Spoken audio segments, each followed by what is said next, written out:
Okay, we're rolling. I show 7 p.m. and tonight we have marked on the calendar, the official calendar, that will kick off tonight with 2 public hearings. One at 7 p.m., one at 7:15. First one on our agenda there you'll see is water cross-connection regulations, code modification. Our other term for this is the backflow prevention program that the village is looking to initiate. We've talked about it at a bunch of meetings amongst the board and in the public with regard to what we want to do and what we need to do. The 2 things to me I thought we'd just re-explain. I know everybody in the audience and in the viewing audience probably gets mailed to their home the River Chronicle, and they did, I thought, an overview story that captured some of the key components. And if you read that, you would have some of the working facts that are involved. Essentially, just an overview here. Now we'll listen to the public. It's the New York State Department of Health mandates that municipal water supplies have backflow prevention or cross connection, which essentially means we're on a positive pressure going into our customer's property. If there were a burp or hiccup in our system where there was a negative pressure in the street, we would be pulling water from the premises back into our public water supply, which is not a good thing, and in certain cases it's a very bad thing. And the bad cases are where there's a certain type of use or occupancy in the building or in the location. And at one of our meetings, we read them. I thought I might have the clerk read them because it's a little important. But essentially, the law is to safeguard the potable water supply of our customers and our whole system, which is a good thing. And as we've said a few times, it is mandatory. It's not something we invented or dreamt up. And what we did was sat with our village engineers and village attorneys and drew up regulatory wording that matches what the state looks for from us. And then also we are going to house it within our code enforcement office, which that means is those people that have to deal with this will work with our code enforcement folks. And we tried to build in a startup sequence and a compliance sequence that makes some sense. The reason being, especially in the larger commercial accounts, they do have to retain an engineer. The village doesn't design or build these systems. The property owner has to design and build it. So they'll need some time to design, apply, and get it installed. And as you'll hear later on tonight when we work on it on the board level, we're giving until August 2016 timeline to be in full compliance. Doesn't mean they can't start now. We'll have the window starting. I just misspoke. It starts August 2015, and full compliance is March 2016. So it's that window of timeline.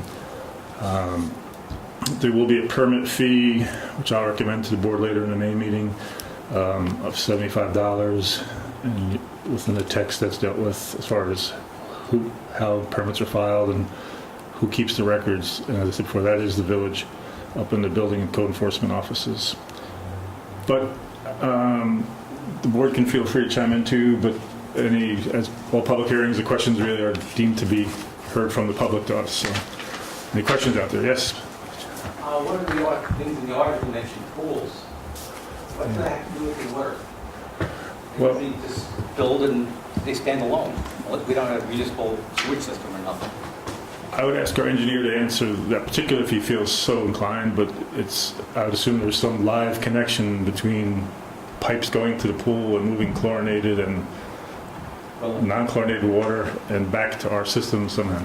It depends on the setup. If we're on an informal setting here, the classic would be when somebody wants to top off their pool and they would put their garden hose right in there, turn on the spigot to top it off.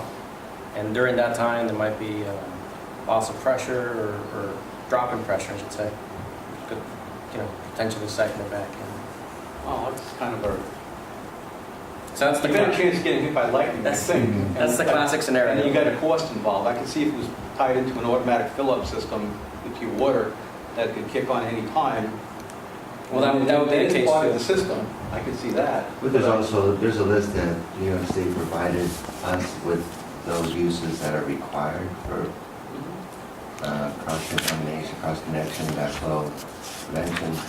So swimming pool, in-ground lawn sprinklers, and irrigation systems are also included on that. I could read you the list, but this was actually mandated by the state of New York on this list.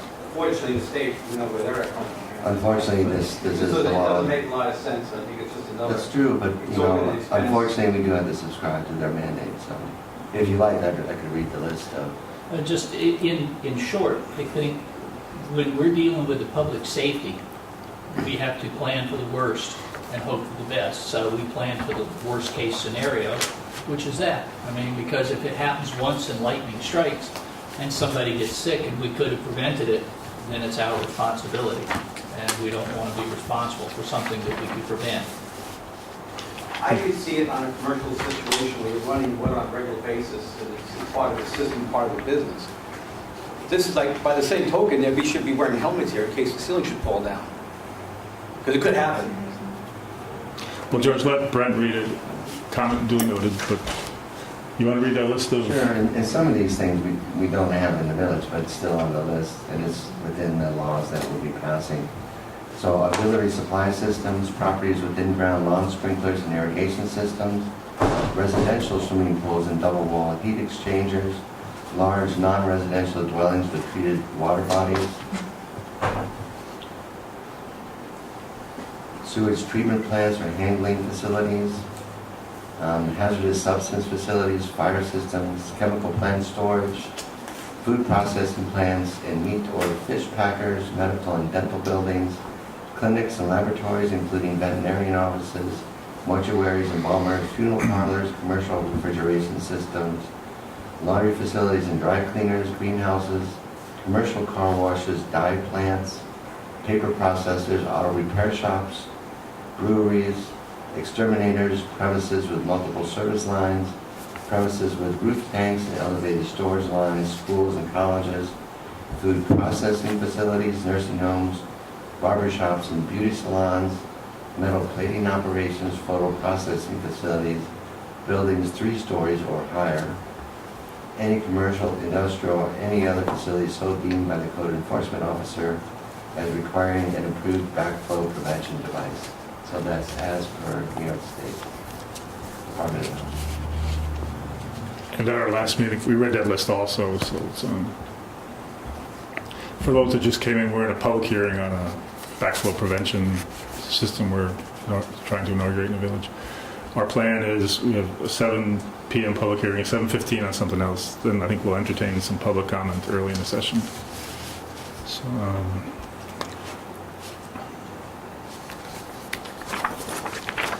and the way public hearings go, we take questions from the public on the matter at hand. We've had one, and we were referencing, for those who just came in, the River Chronicle ran a story about the backflow prevention program this past Friday.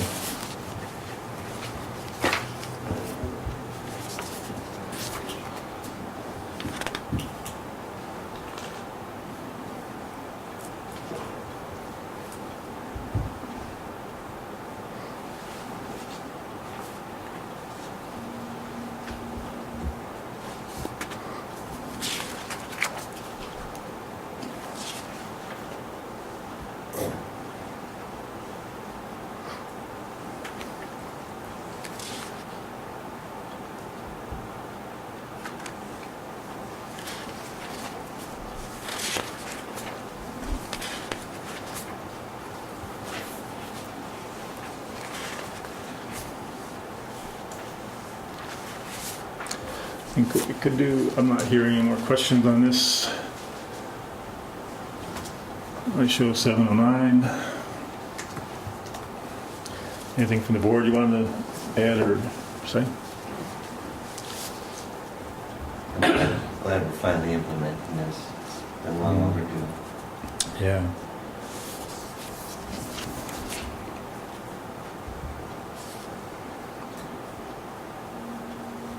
What we'll do, if anybody picked up an agenda there, you'll see later on in a regular meeting, we'll deal with the next step of this internally. But for now, the next step for us is, I think it's time to close the public hearing on the cross-connection control program. Second. All in favor? Aye. Aye. Okay, I show 709, 710. 15, so we gotta wait. Yeah, it is. 15.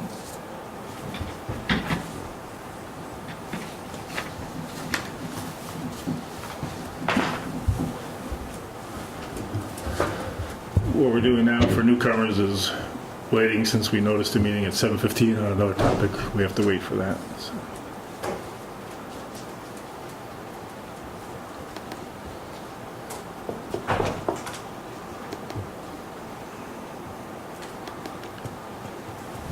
So I have a little commercial. If you're at the farmer's market this weekend, you've seen we had a film person there doing some video. And it should be coming up, but I don't see it here.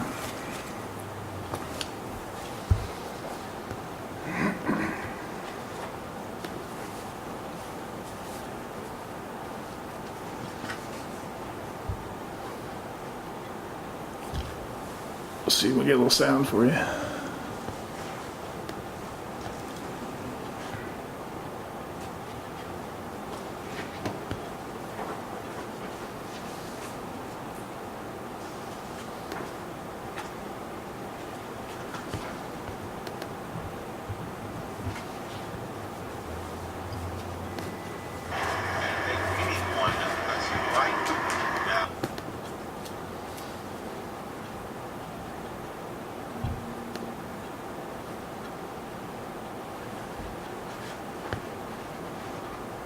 Yeah, looks like I can only get my computer sound, which doesn't do great. At that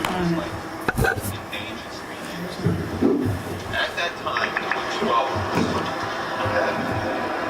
Dairy and so on and so forth, which doesn't exist in Pennsylvania. And I said, only 3% pass credit, and those 3 did pass credit.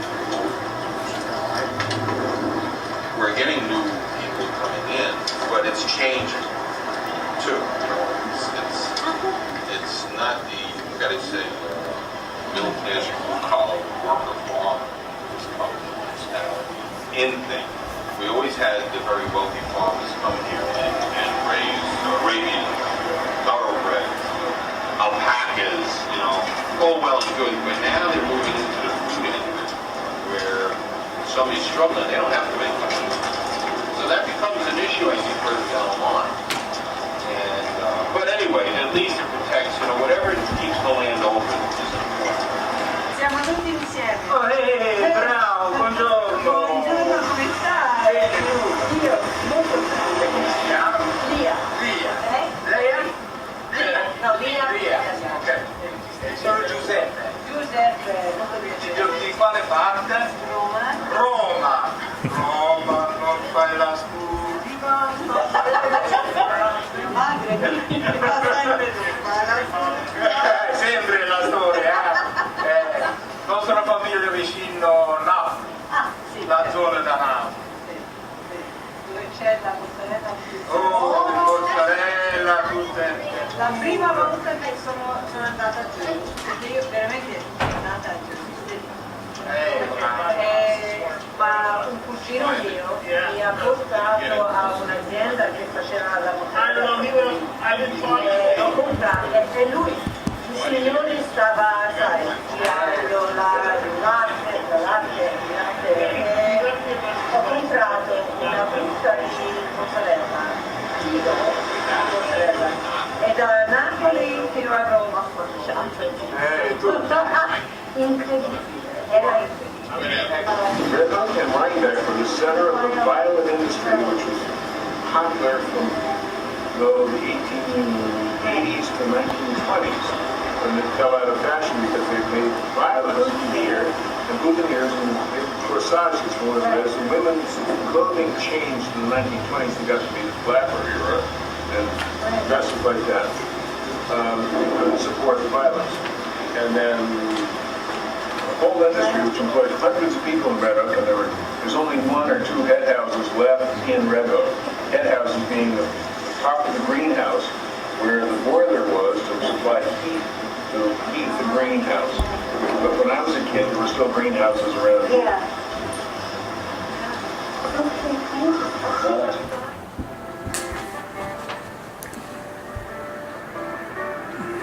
Oh man, look at my life, I'm a lot like you. Oh man, look at my... All right, I think it's time, almost 7:15, so we'll go back to work.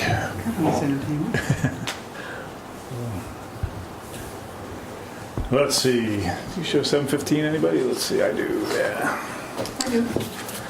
So next public hearing will be on what we are calling electric vehicle charging stations. It's a code modification in our zoning code. Folks that come to our meetings routinely know about this. We did some code revisions in our general business district about a year and a half ago, and in the effort to promote electric vehicle charging stations, we added something on parking lots over a certain size, which is 40 plus cars, that they have electric vehicle charging stations. And then we thought within the rest of our code, we wouldn't want to preclude it for residents who do choose to have an electric vehicle that needs charging, not a hybrid per se, but a full electric vehicle. So we wanted to broaden it. We're not allowing it for any commercial purposes in our residential neighborhoods, but if you wanted to put one in your garage, it would be allowed under our code. The positive side of this, the state of New York has an autonomous agency called NYSERDA, which some of you might have heard of, and they allow municipalities that promote electric vehicle charging stations to get a $2,500 grant, which we can use within our planning and zoning, and we needed some legal and some engineering work on this too, but so some of that money will go for paying those costs. Again, it's a public hearing. We don't really offer much to say on this. It's folks would have input comments to us. So that would be where we're at. Later on, we talk about it more in our regular meeting too. This is just get people's comments on the concept, or if the board wanted to say anything too. But This affects every zone in the village at this point. In the exception of the 2 residential zones, it's a single EV charging station. For residential use, that'd be R10,000, R20,000. And I think we already made the revision to the GBD district.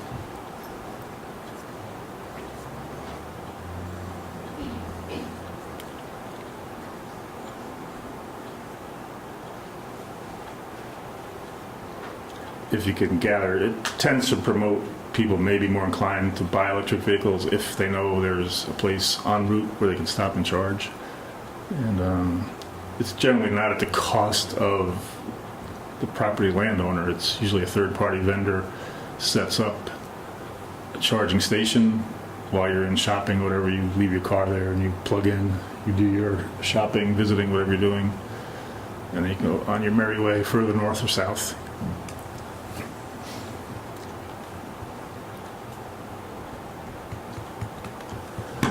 Not a lot of comments on this one. I think we've heard from, you can say your name, Chris. I think that's interesting, but how is the electric paid for? Like a credit card type machine, like a pay meter? Yeah, there is a series of vendors, like third-party vendors out there where you swipe and, yeah. I think the way it works is the property owner allows the third-party vendor to sit there, so they share in the revenue too. You know, it's not the village, but the two parties.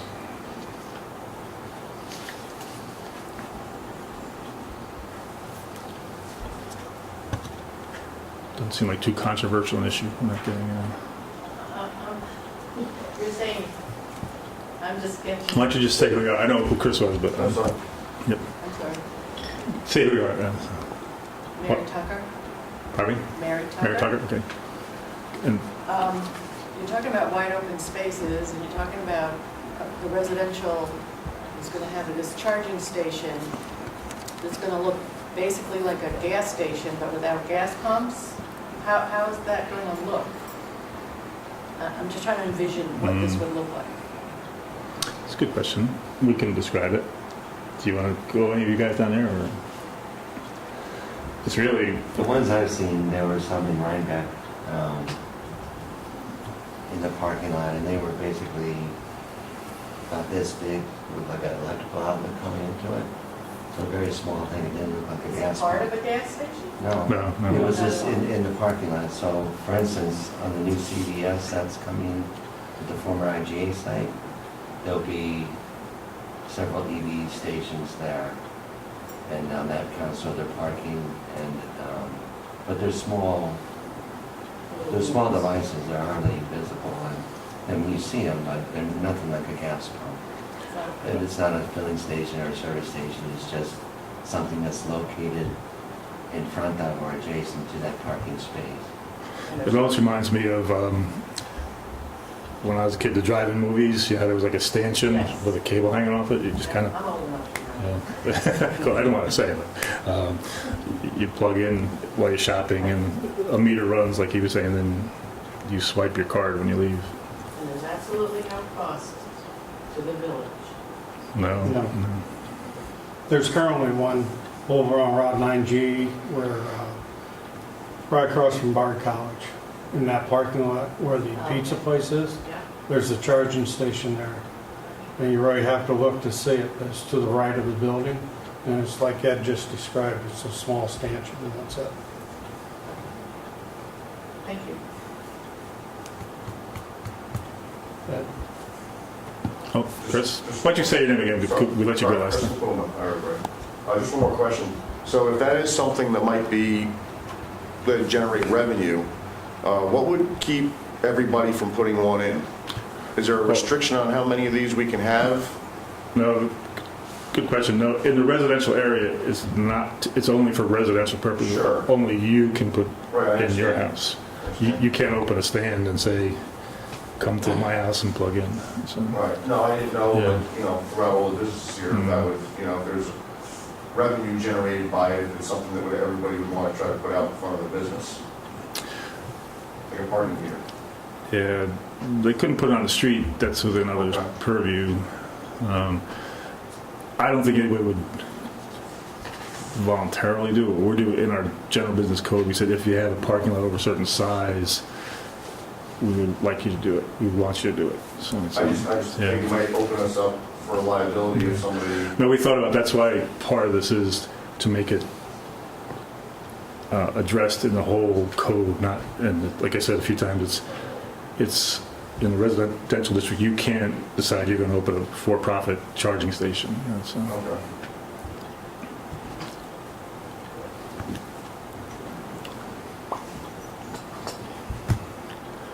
Well, I've got 723. We had some good questions on that one. How about a motion to, in this case, I'd like to suspend the public hearing. There's a technical reason. I should use a better word, continue, keep it open, just to be clear on the vernacular. We're waiting for some comments back from the county planning department. This one is actually a change within our actual zoning code, so we need to get the county's input on this. Rather than have to renotice another public hearing, the best option for us board is to maintain it as open, get those county comments in, and then at another meeting, we could look at those comments. What we're obligated to do, folks, is we listen to comments, and if there's something substantial that we didn't think of, or I guess that's the main thing, or has weight that came in new to us, we would then go back and redraw some of the concept and the wording of the law. So we want to get that from the county before we do that. So the motion on this one would be to maintain it as an open status and continue with those open. Is there a second? Second. Any thoughts or discussion? All in favor? Aye. Aye. Okay. Now we can move to our regular business. Usually what we do is stand and pledge the flag for the regular meeting. What I thought we'd do too is we have some concerned citizens in the room. Out of fairness to you folks, we could put you first in the agenda, listen to your concerns. If you feel like you want to stay for the whole meeting, you're totally welcome to. But we usually run about 2 hours or so, and public comment tends to be on the back end of our meetings, which would be 9:30ish, 9:15. I see kids, I see young families. If that works for you and the board, that we break. But we'll probably open our meeting with the pledge. We'll accept the minutes, a few things we do paperwork-wise just to get the next official meeting going. So that being said, all rise to pledge a flag. I pledge allegiance to the flag of the United States of America and to the republic for which it stands, one nation, under God, indivisible, with liberty and justice for all. Well, welcome everybody. So this is the regular business, what we do once a month. And as a rule, the village board also has a workshop on the third Thursday, so we meet twice. But these are our formal meetings with our certain protocols and things we do. But like I said before the pledge, we do have, it looks, I assume the new faces are all here on the same issue. I had a talk with Chris LaPuma about a week ago, and he indicated he'd be coming to the meeting with some folks. A few ground rules. We're a very forward-thinking civil bunch. We brought with us, we have our cell tower engineer with us in the audience. We have a water engineer who consults. He's more in the background on the water system, but what I thought we'd do is, quite frankly, we can't answer a lot of specific, detailed, complex questions here, but we'd like to hear what's on your mind, what's driving your concerns and so forth. So is there a spokesperson, or you could just, if you would, stand up and say your name. If you wanted to really be formal, you could go to the lectern and we could get a better shot of you. Maybe Chris, if anybody else wants to discuss. they could stand by and flank you. But just talk so we can hear you. Sure.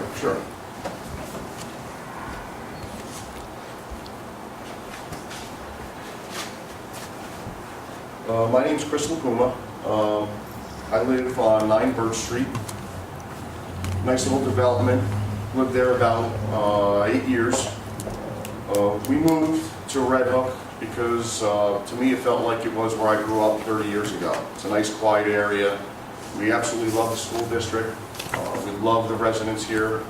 We have more quality friends here than we ever did anywhere else. With that said, we want to stay here and we enjoy being in the village of Red Hook, but it's become very difficult with some issues that have come up, not recently, but it's been over the last 3 to 4 years. So I did speak with Ed. I've had a dialogue with him, Dave Groth, over the last few years about multiple issues at this water tower site that is now turned into a village cell tower site. A lot of complaints. I filed a complaint with the village police department. I still haven't heard. That was probably over 2 to 3 weeks ago. There's constant noises there, but I'd like to read a letter that I generated. Kind of sums up some of the issues and some solutions to the problems that we have, regardless of any outside influence here of people we pay or hire, but what the residents really want to have here over what's been going on. The intention of this letter is to bring awareness to the village board of the current problems with the existing cell phone tower in the village of Red Hook and to provide a solution to the problem. In 2012, I submitted a letter to the village board and Ed Blundell requesting help with the nuisance issues and safety concerns from the cell phone equipment that's been installed on and around our village water tower. After my appearance at the village board meeting, Mayor Ed Blundell directed me to contact and meet with our village Red Hook contracted representative for the tower equipment, Dave Groth. Dave Groth sitting with us here in the front row. Mr. Groth has made several attempts to repair outdated equipment and reduce the amount of nuisances that the location of this equipment has caused to the village residents. The same equipment exists there today as the day I requested the help, and the equipment continues to cause a nuisance and safety concerns to the residents. In our opinion, the village board members that consent to the cell tower lease and allow the cell phone companies to conduct business in our residential area are not considering the rights of the village residents and to exist without these nuisances. The village has chosen to give priority to the cell phone companies and the lease money over the residents' concerns and requests. Approximately $80,000 a year is collected in cell tower lease agreement revenue, and little or no money has been applied to remediate the constant nuisances. The original intended use for this water tower was to provide water to the village, not a cell tower. The water tower has become an eyesore that residents have to look at every day. The large industrial-sized equipment boxes and generator, rusting metal fences, and the inconsiderate cell companies that ignore the maintenance issues in this residential area. There's an industrial and commercial equipment installed in a residential zoned area. If I or another resident wanted to install this equipment on our own property, many variances and notifications to residents would be legally required if allowed at all. Village residents were never notified of these agreements, nor did they request the comments or the consent of the neighboring residents to make these lease agreements and install the equipment. A power generator turns on at 8:30 a.m. every Monday morning and runs approximately half an hour at 100 decibels. This could be heard throughout our village. This is also the time when our families are waiting for the elementary school children to get on the bus, and residents can't even hear each other talk.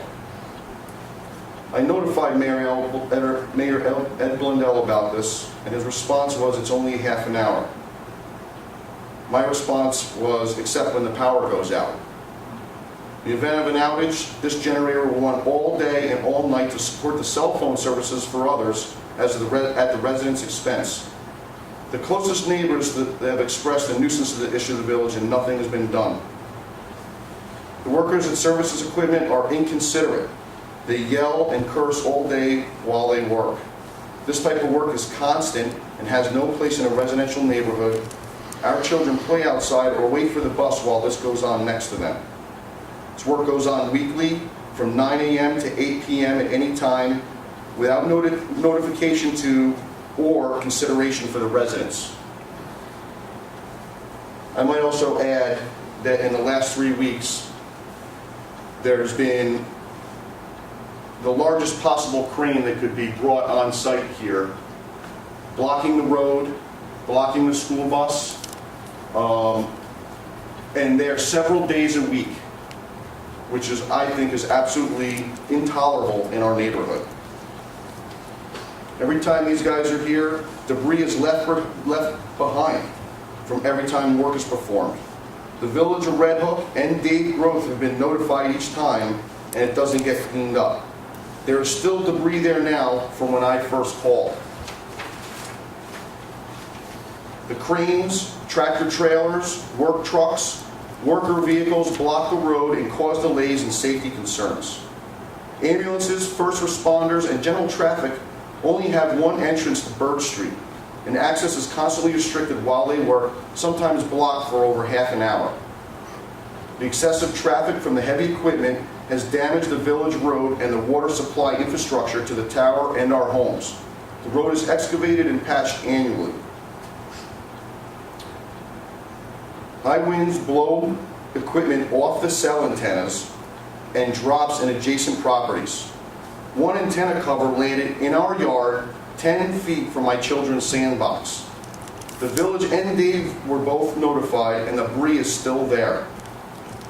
The same damage caused by cranes driving over our village-owned property has damaged the lawn and caused issues in maintaining that property.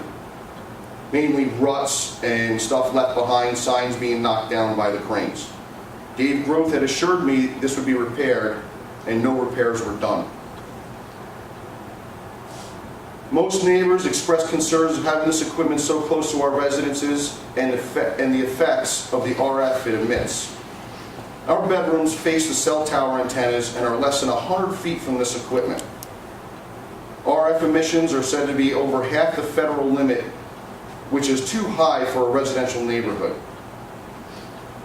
We're asked to trust our government that they provided us with the required protection from this RF exposure, and I feel as though the income from these leases has taken priority over the residents' concerns.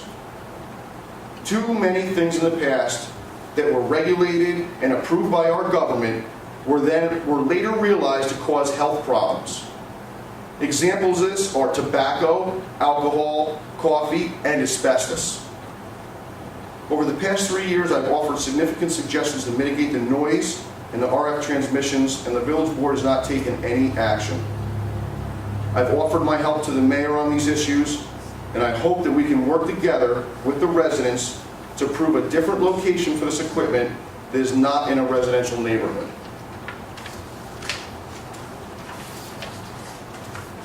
I have here 36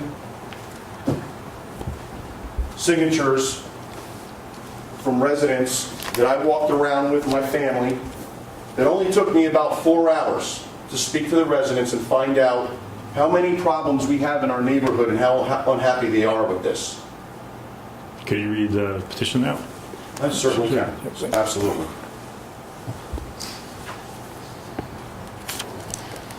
After several attempts in speaking with Dave, emails between the board, the village mayor, Cindy Cole putting up with me yelling at her, I had to do something, and I didn't know, I thought I was the only one. But it seems that everybody I spoke to, every person signed this, with the exception of one, because they didn't know more about it. And I agree with that. But the ones that do know more about it signed it. It says, the petition to remove cell towers from the village of Red Hook Water Tower. The petition to stop new cell phone equipment. The summary and background. The petition to stop cell phone equipment installation, stop the new and renewal of existing leases, and start the process to remove all existing cell tower equipment located at the village of Red Hook Water Tower. For the reasons of the installation of industrial equipment in a residential neighborhood and installed on our structure with the intended purpose to provide water to the village of Red Hook. The direct cause of excessive noise and unsightly industrial equipment and antennas. Constant construction and maintenance that causes road access blockage and safety issues. Debris left behind and damage to the village property by construction and maintenance. Undetermined and potential health and safety risks from living near cellular towers and associated equipment. This action is petition 4.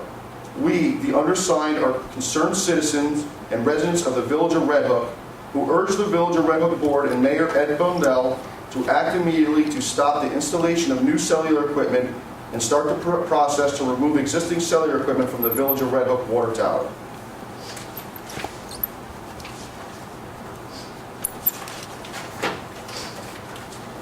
I've recommended actions to the village board and Mayor Ed Bundell, and here are 8 items that I recommend.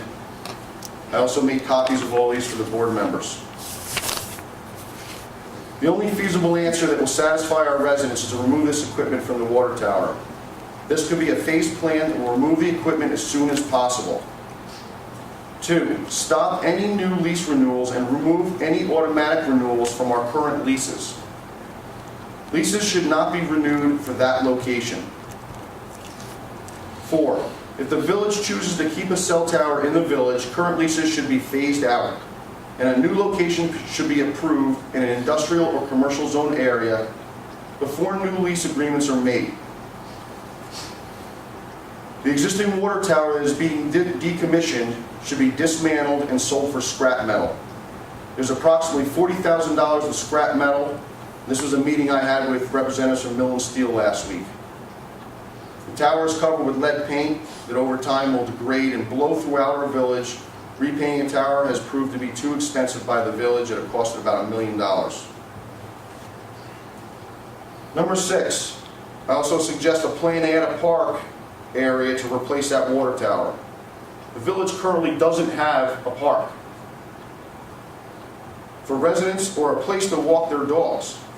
Residents are forced to go outside our village to take advantage of town facilities or walk down streets.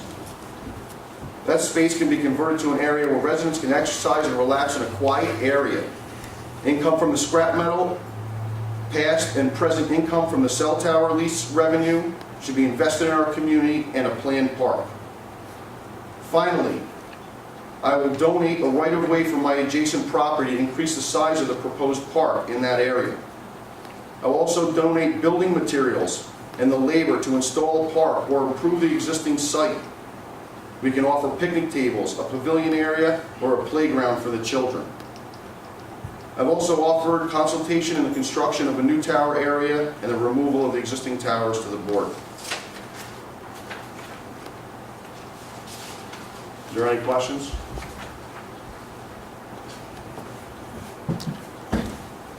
Just one comment. Yes, sir. We do have 2 parks in the village.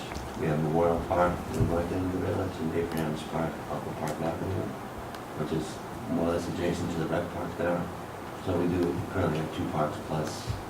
Well, it's not really a place where the kids are playing. There's no equipment set up there, and There's that not a one park that playground is at all. there is actually at the opposite end of the village.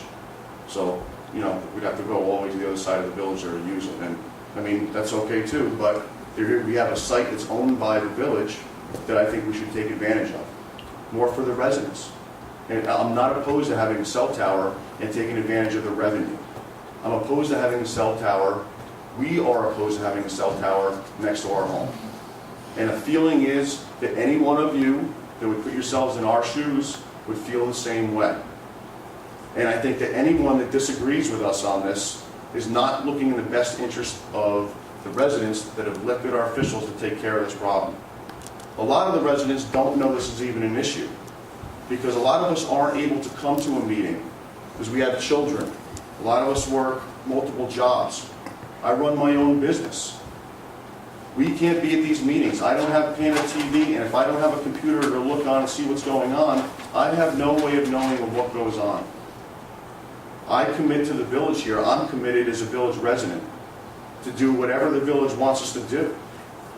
I encourage the board members to go knock on doors and speak to the residents and find out what's going on in our village. I walked around for half a day at people that I wave to all the time, and I didn't know that they had as many issues as I did about the water tower having the cell antennas on it. I think at this point, I've come up with a lot of information here, and I think the only answer here is for everybody to work together to come up with an answer, as I proposed or other, to move this equipment off that site. I'm more than happy to donate time, materials, my time, effort to make this happen.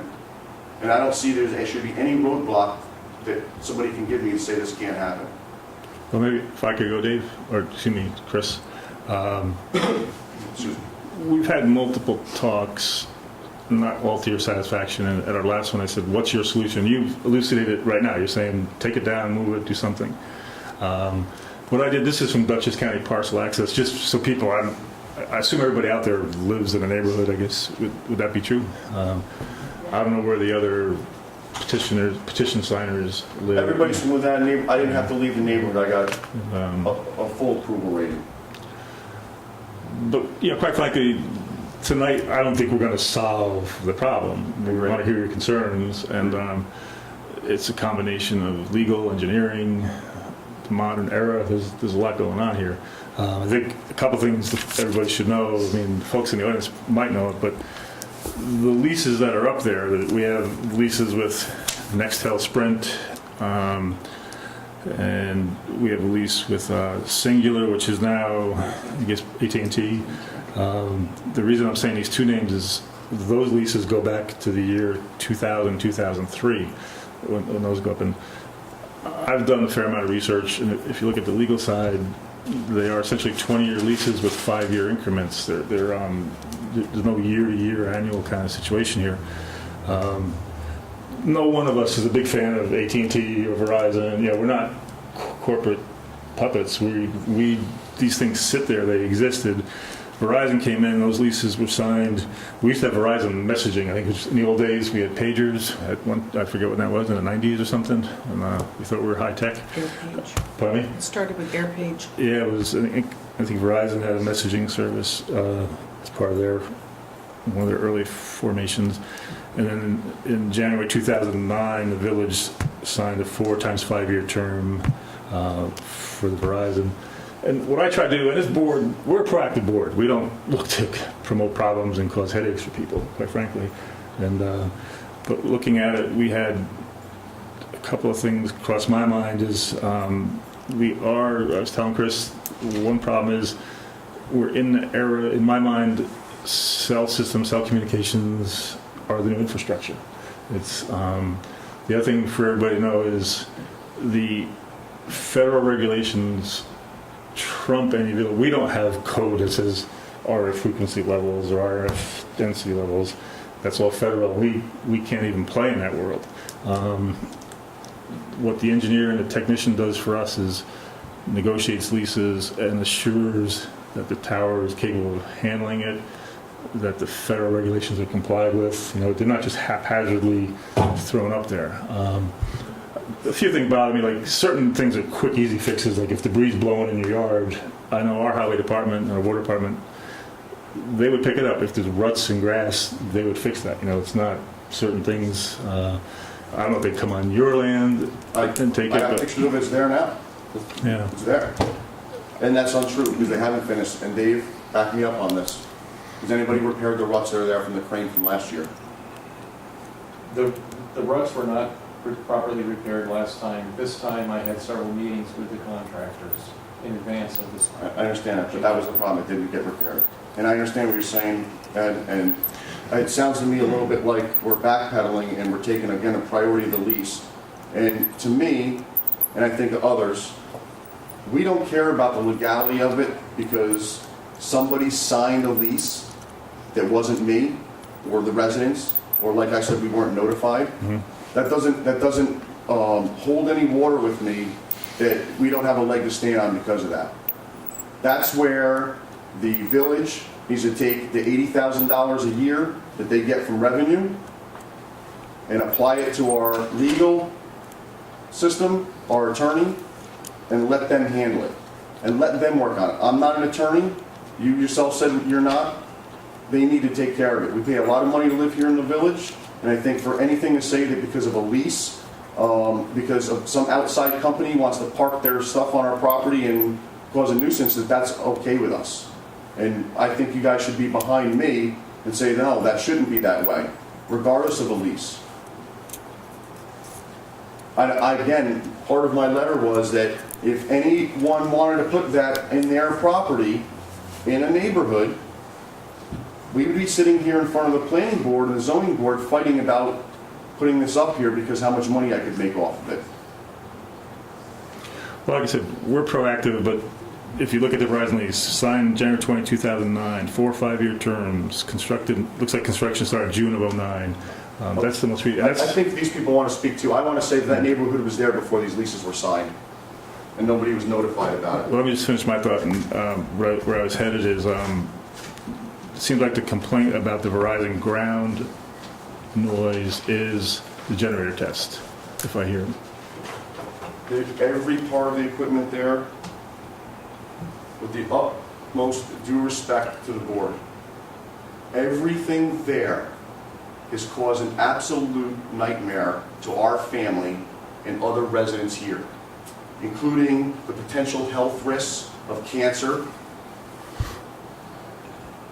I have a 11-year-old son that his window is 100 feet from these antennas, and I don't know anybody that want to put their family in that position. And before the village takes priority over these leases and the revenue, they need to take action to remove this stuff so that we don't assume the responsibility of making other people sick or of being unhappy where we live. I know that if I showed up at any one of your houses with this truck I have and revved my engine at 2 in the morning while you wanted to sleep on a summer night with your windows open, you'd be unhappy. You would call the village police and say, this guy's out here revving his engine, and they'd come take me and say, hey, don't do that anymore. When I call, that machine next to me doesn't stop making noise. When I'm out there trying to talk to my children about how to plant a garden, and I can't speak to them or they can't hear me because the air conditioner is making so much noise, that infringes on my rights to live here. Well, my thought, Chris, is at this meeting, we want to hear from you and anybody else, but it's something where it's technical, it's legal. You will know that Groth has been in touch, we've been in touch, we have plans, it's been described to me. The timing of the generator is once a week. I was told it runs for 20 minutes, first of all. We have a backup generator here at Waterfields, different places, high school. It is customary, you have to cycle emergency generator. There's just no way about it. We can move the timing if it's got a bad muffler. I don't know 100 decibels from what a generator should sound like, but if there's a bad muffler, we would have the time to fix it. On the noise from the cooling, one positive thing, the recent construction work, Dave maybe can correct me, was they're putting 4G equipment up on the tower, is that correct? Which runs cooler, which is less cabling and different things. The system, you know, we're working off a computer like this. 5 years ago, I wouldn't be able to lift it. I'd have to have a desktop here. The same thing's happened with the cell world. We try to find solutions, and we've been trying to find the pieces to fix.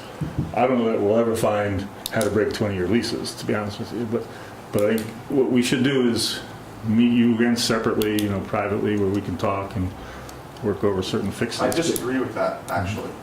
Well, I think everything should be handled here when all the residents, because it really has nothing to do with just me. I think it's more of a resident issue. I think your response to this is really kind of just the same response I've got for the last 3 years, which is there's nothing I can do about it, and you put your hands up in the air. And that's why I'm here trying to speak to the rest of the board, because I don't think it goes any further than you or Dave Grove. And I needed to reach out to the residents and find out that I'm not the only one that has this problem. Am I allowed to ask the rest of the board if you guys have this issue been brought to your I'm attention? perfectly aware of it. And is this not a general consensus that this is a bad idea? Even when you say it only runs for 20 minutes, because I don't keep a watch on it. But what happens when the power goes out? Is me and the other neighbors never going to sleep while the power goes out? Maybe it goes out for 2 or 3 days, we have a blackout again? I want cell service too when there's no power, but I have a landline. And if there's a cell phone down in town, in the village, in a commercially zoned, industrial zone area, it doesn't pose the same issues. And instead of sitting back and saying, let's be prepared to fight this against the residents, we should say, and I don't expect it to be solved today, but I expect the actions of the village board to say, you know what, we're listening. We're listening to the residents. You guys elected me to go here because I have to go to work and can't be here or raise my family or whatever the thing is I have to do. That we expect you guys, we put our trust in our lives so that you guys can represent us here. And when I have to come here after 3 years, when I hear you say that, it sounds like the same thing I've heard for 3 years. And basically, I'm just going to want to walk away and have to speak to the rest of the residents because you're just talking to me. And it seems the same way when you said maybe you'll just meet with me because maybe I'll be able to quell everybody else's fears if we get rid of the noise issue. But it's not just me. no, I didn't say just you. I know, but I want to make it clear that I have this petition and this letter, and I don't want to argue with the board. I'm here to tell you guys that we're concerned. I'm a father, I'm a husband, I own a business, I hire people in this town, I spend my money in this town. I care about this village. That's why I'm here. If I didn't care, I'd move. I want to be here, I want to fix this. I volunteered to be a board member. Well, I'm going to submit this. Yeah. I'd like the other You get- residents to talk. If I could submit this to you, please. Yeah. The clerk can. Yeah, could I just make a quick comment? Sure. This is not the venue for us to try and respond to their complaints and their concerns. This is the venue to hear their concerns, to note them, and speak with our people to try and come to some sort of decision. All of these issues will not be resolved. I can just tell you that. There's some that will and some that will not. Okay? The ones that we can change, we will. So I'd be happy to hear the rest of the folks, whoever else has comments out there. I think that's where we should go at this point. My name's Guy Tucker. My wife and I have lived up there for 30 years. We live right here. And I moved in, and I think the spot we moved in has been great. We raised 5 children there. We have the best of both worlds. We can walk into the village, and we have the country out behind us. We like it. And I've gone through the years with the reparation of the tower and the maintenance, and I was always happy that graffiti was taken care of and things like that right away. I get that. But as the gentleman mentioned, whenever there was serious maintenance, we had to deal with people hanging off the tower, cursing across the yard, swearing at our kids. What are you looking at? Picnics, parties, and that was all part of the maintenance, and I get that. The one thing I did understand, though, was when somebody was going to make a change, including putting a fence in their yard, we always got a notification. So-and-so has proposed to put a fence in, what's your opinion? And the neighbors were surveyed. When this went to cell tower, we never got any notification that this is what was being pondered. this is what was going to happen. And over the years since then, I've watched neighbors leave. I've watched neighbors pass away. When Timmy Thayer died, I said, well, bad break, cancer. Mrs. Whipple, I said, she's 2 houses this way. I said, older woman, you know, perhaps her time was due. When Mrs. Rogers came up, I said, wow, that was quick. And when my wife came down with cancer twice in the last 5 years, I said, what's going on? We've had surgeries, our treatments. The question always came up, and I saw more and more cell machinery put on the tower. And so we had the genetic testing. My wife is not genetically predisposed to cancer. It's environmental. So I guess that's a question and concern I have. We've raised 5 kids there. As I said, I can walk to the village and I can look out the back and watch the deer and turkeys. I can, you know, listen to coyotes howl at night. I can, you know, the crows and things like that. My concern is, I understand the maintenance. I didn't turn, you know, I didn't have a complaint about maintenance. I think if you're going to have something, you should maintain it. But the illnesses that have come in the last 10 or 12 years in that neighborhood for people, you know, what I consider relatively young, at least 3 of them, I do have a question about it. And this is where we live. Timmy lived 2 doors down in front of us. The abandoned house that's been there, abandoned for 2 years, is right in front of the tower, and Mrs. Whipple was the next house down. So. What about noise? What do you hear? I can hear the generator go on. It's kind of like if you live next to a train track, after a while you get a muter. I've been there 30 years. So it's, you know, I was wondering when the generator got there, why did we need the generator? Because to be honest, when power went out in the town, because of the pressure, my proximity to the tower, I never lost water pressure, I never lost anything, and I had a hard line for the phone, as was mentioned. I hear it. I know Bill next door has come to me for years to talk about it, and I guess it's right out his bedroom window, and it's, it is there.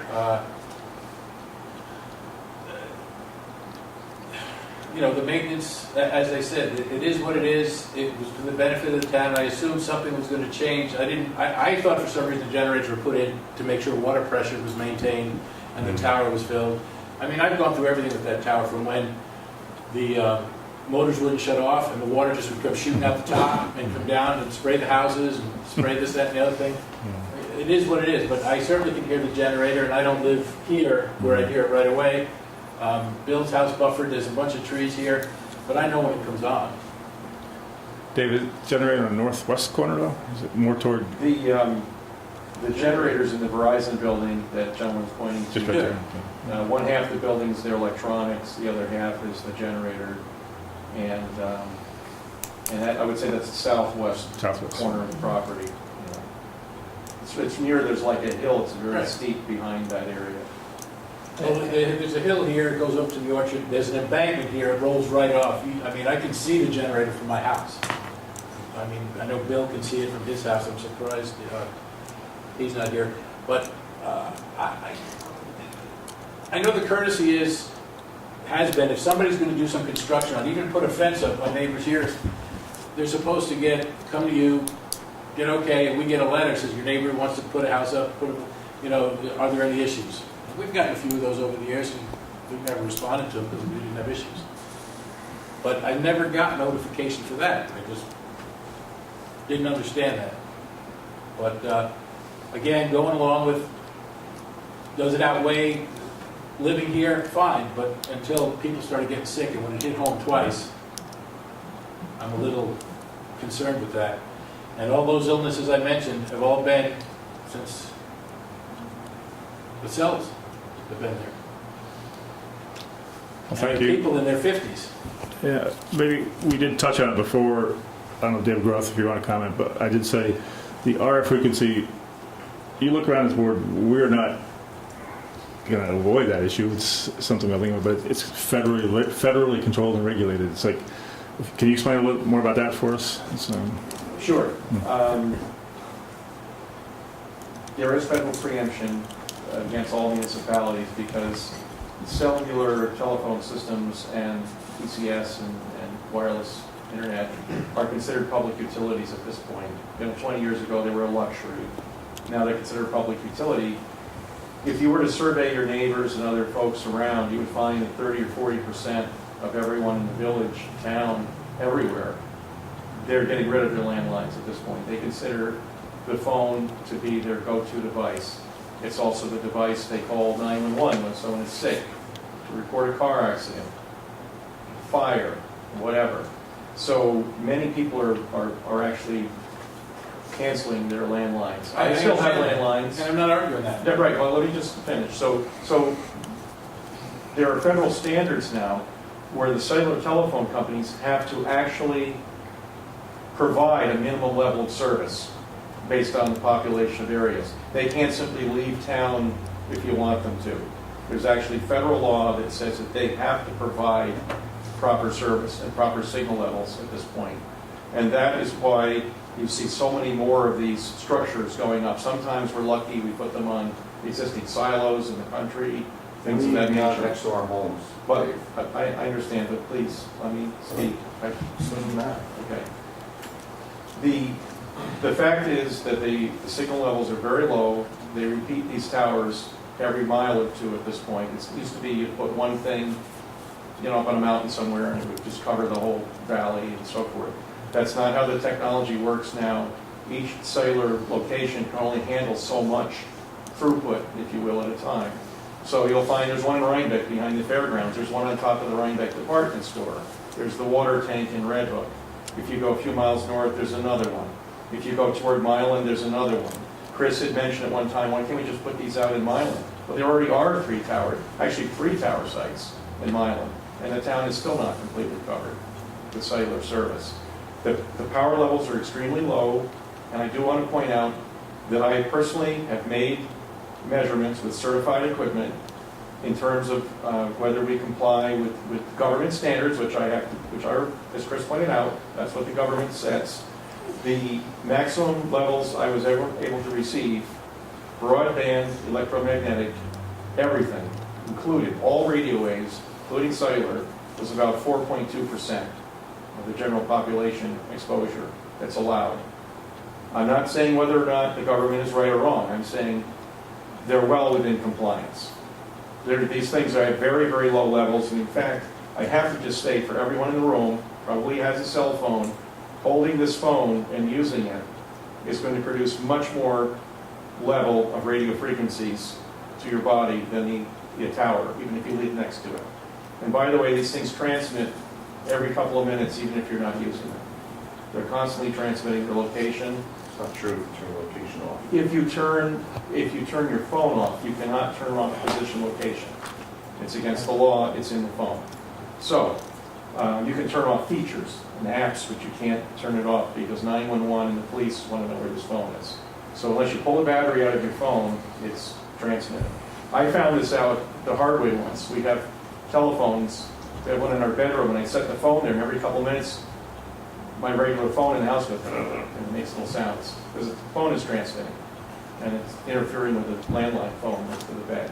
Dave, could you head back to the emissions? So the point is, we're well within the compliance. Now, you can debate government standards if you'd like, but I'm saying we are well within the standard at this site. We're very, very low. When you say 4.2%, yes. Are you saying 4.2% of the population at risk is acceptable? No, sir.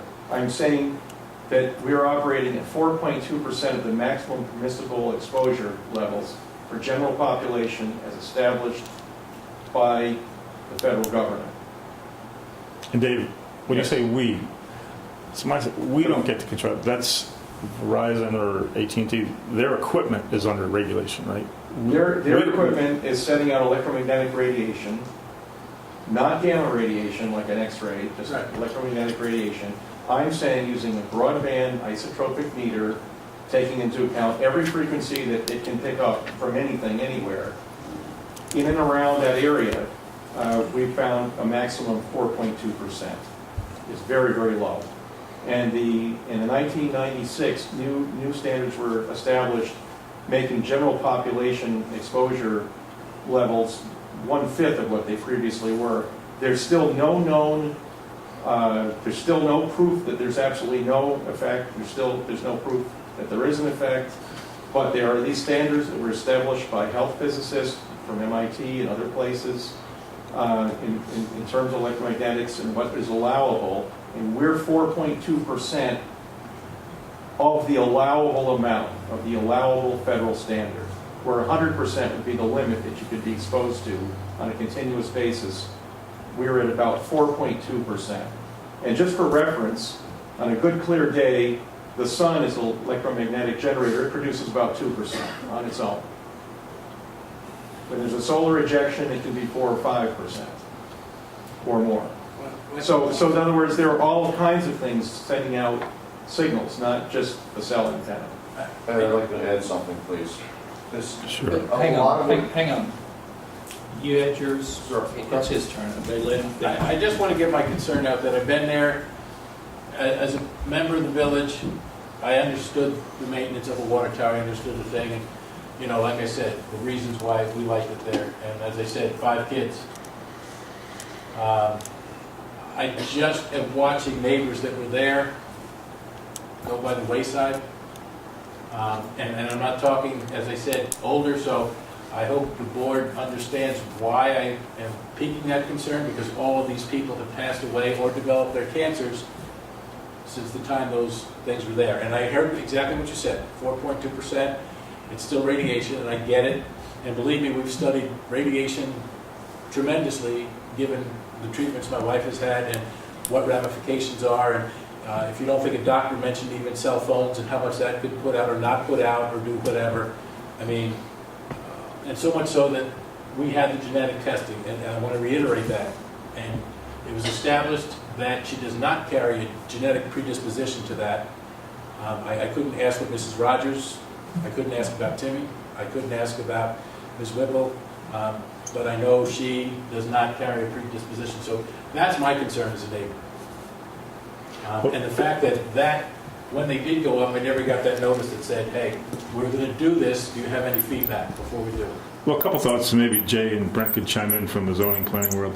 We own the square box there, the village, and like you said, many of those leases predate recent work, and there's been no, since Verizon went up, there's been no new tenant. That's the 2009, I think I said, right, 2009. What happened past month or so was an existing tenant took their old equipment down and put new up. Our understanding, just so everybody knows, this guy, he operates a company that covers the Northeast for radio and cell tower enterprises. He's not some guy we found in Milan. It's his specialty. And the village pays him to do his work. What I was headed for is when the new tower, when the new antennas went up, it was not a new tenant, it was not new stuff on top of existing equipment. Old equipment came down, new, more modern, more efficient stuff went up, which is a good thing. You know, we're not. So we're ahead with your question. We're not adding new equipment up there. We're allowing tenants to change it out. You know, we looked at the lease with their input and with our lawyers' input, and we said, okay, A, can we do it? B, can we charge them more money? You know, what are our things? And it's always been my understanding that all this, in its essence, is tested at first level from an engineering perspective. Is it within the federal regulations as far as emissions and so forth? This board, we take health, safety, welfare as one of our primary tasks, whether it's a crosswalk or a cell tower, it's the same concept. And we're assured, and he's tested it, I think it was 3 years ago when it first came up, when Chris came in.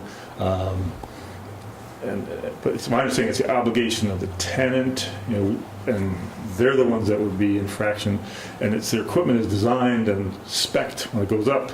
I don't know if you could just comment on that, and Chris had a question too. Sure. Each cellular carrier has to demonstrate to the federal government as a condition of their license that they have calculated what the radio frequency radiation levels are prior to their construction. What I did on behalf of the village is make actual measurements, which is seldom ever done, but I did it anyway because I thought it would be good for the village trustees to know, and if the public were to ask, and that's why I went ahead and did it. I have the equipment to do it. I have the knowledge to do it. I made the measurements. And when I say 4.2%, that's the highest reading I could get walking around. Typically, it was 3%. It was very, very, very low. And as levels go of radio frequencies, again, non-ionizing radiation, it's electromagnetic signals, basically. It was very much below the limit that's imposed by the federal government. It was very low. Doesn't matter how many people, so if any one person, anybody, were to encounter it, it's at a low level. It's nothing to do with the amount of population in the area. So I went out and made those measurements myself, just to be certain. And what I found is rather typical of a site like that. And also, the signals from these antennas, they spread out as they get farther away, of course, but the antennas have directivity, and the signal's not just radiating down directly to the ground, it's basically going outward. So we can reach out for a mile or two in every direction. It's not just dropping straight down to the people right below it. If we're doing that, then there wouldn't be an adequate signal to reach further out. So that's the most I can say about that tonight. I mean, it's not, I think, the purpose of this meeting to go into an RFR discussion. The one other thing I did want to point out was that we have, Ed, do you still have, you don't have the picture of the site still? There. And right, let me get over here. There used to be another building. Here's the fence here. The fenced area is much smaller than the property. There was another building over here. When all of those communications became obsolete, we tore that building down. That was certainly not in maybe other people's view shed, but certainly in Chris's view shed. And we tore that building down, demolished it, and planted grass there because there was no need to have that structure there anymore. So we took it away. So we have tried, and we're been pretty good about cutting up there now and things of that nature. And we pulled all the weeds and crap out of the fence and so forth. So we've tried to, I mean, it's a water tower site. It's not a beautiful park. There's no doubt. But I mean, certainly, I know since my involvement, we've been trying to clean the place up and keep it a little. Well, how many companies are on there now? Because I know when this began, we'd see a few antenna on top of the tower. Yeah, they're actually in there on the lengths, and there's there are actually 3 companies currently there. T-Mobile is not in the village, so if you have T-Mobile phones, then they're not going to work very well here. AT&T, formerly Singular, is on this site, AT&T Wireless. Sprint is here. Nextel is now obsolete. All Nextel equipment has been removed. All of those frequencies were relinquished. So there is Sprint, and then, so this building is AT&T, this building is Sprint, formerly Nextel. This building over here in the southwest corner with the generator is the Verizon building. So those are the 3 carriers that are there now, and those are the ones where you will experience, excellent service in the village as a result of their proximity. Well, I have a suggestion, folks. If you want to come to the July meeting, that's fine. We could work on some of the specific issues I heard in the interim, and we could meet. I didn't mean to mean it as a negative thing. I see it as very complicated with technical, legal, engineering issues. Sometimes what we're getting is those are hard to get across at a public meeting. But we should move on as a board into our regular monthly business. We have a lot of things to do here tonight. Chris, I don't know if you had one finally raise your hand there. I don't know if it got answered in the talk there, but it's with all due respect, Dave, and the levels and the federal limit, I disagree that the village should put our residents in a position that we have to monitor those levels. Why are we exposing ourselves to any radiation? And, I've heard this from Dave before, and it just sounds like a lot of rhetoric to me to try to quell everybody's fears. And there's such a simple solution to it, regardless of how much radiation it puts off or how much noise, that if it's not in a residential neighborhood, we don't have these issues. And the fact of the matter that this stuff was done after homes were there seems to me becomes a legal issue, that homes were not notified, people were not notified that this stuff was done, regardless of the allowable limits and lease lengths These are the things I want everybody to listen to and not the rhetoric. Let's concentrate on just solving the problem and finding a way to do it instead of making excuses why we can't. Well, nobody's making excuses, Chris. no, I don't think I heard an excuse tonight. But I do. I mean, we're saying we're allowed to live next to radiation because it's acceptable levels. Instead of just saying we could move this out of a neighborhood so people don't have the scare of cancer or the noise issues. Let's just eliminate the variable for our residents. That's all I'm asking. I understand the need for it. I understand the infrastructure. I agree with all of you on that. My disagreement is it doesn't belong next to our homes. And that's it. Well, thank you. I think we need to move on, folks. With all respect, thanks for coming in. If you care to sit through the rest of our meeting, feel free to. If not, we have to address things. My suggestion is come back. We are July. What's the second Monday? Anybody, do you have a calendar laying around under your pads there, anybody? 13th. We could listen to you all again, and we'll be working with our engineer and our consultant on issues that we feel we can fix short-term, which are being worked on, as I understand it. Board, I think I need a glass of water. Let's take a 2-minute intermission, and whoever wants to stick around can stick around. You need a ride home? Well, you can ride home in a toaster if you want. Ready to roll, gentlemen, ladies? Let's go. Studio audience, we're on. Okay, we move into our regular business now. It looks like it's 8:21 or so. If we look at our agendas, we've called to order, but we have not yet done the clerk's minutes approvals. We have in front of us May 11th, the regular board meeting, May 21st, a workshop meeting, and May 28th, a supplemental workshop meeting, mainly because May 31st ends our fiscal year, and we're tidying up our budget as the year wound down.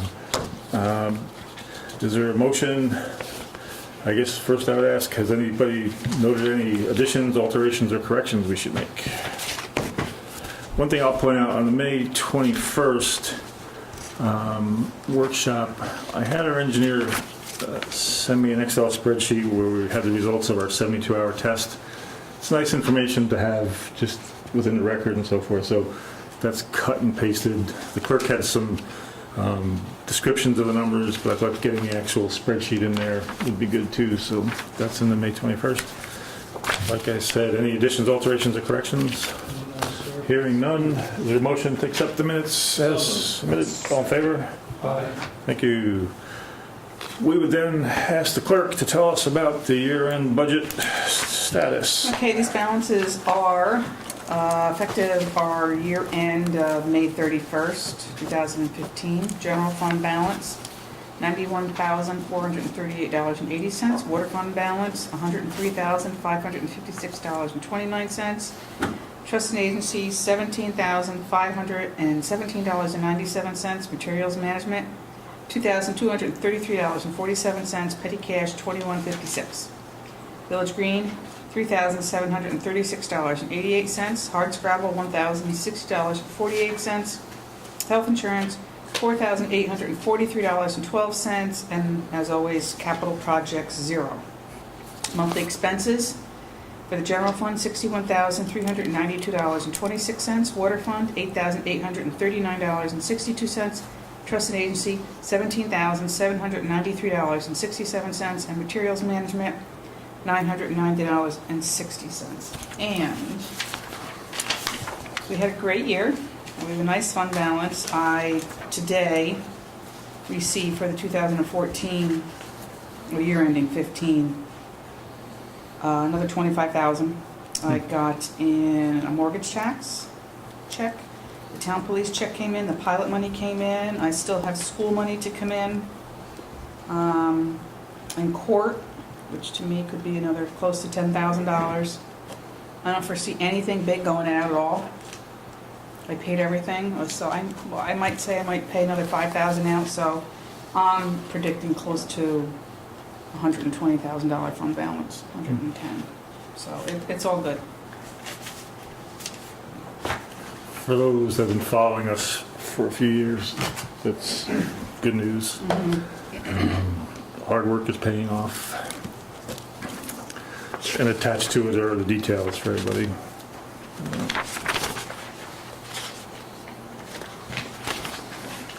I would entertain a motion that we accept the treasurer's report. So moved. All in favor? Aye. Thank you. Let's see, I'll do the reading, the police report, monthly police totals for the month of May 2015. You all should have this. Incidents total 364, it breaks down Village of Reddick 255, Town of Reddick 99, Tivoli 10. Within that, we have traffic tickets 173, there are 143 in the village, 4 parking tickets, and 30 in the Town of Red Hook. Arrests, quite a few, 30, 17 in the village, 13 in the Town of Red Hook.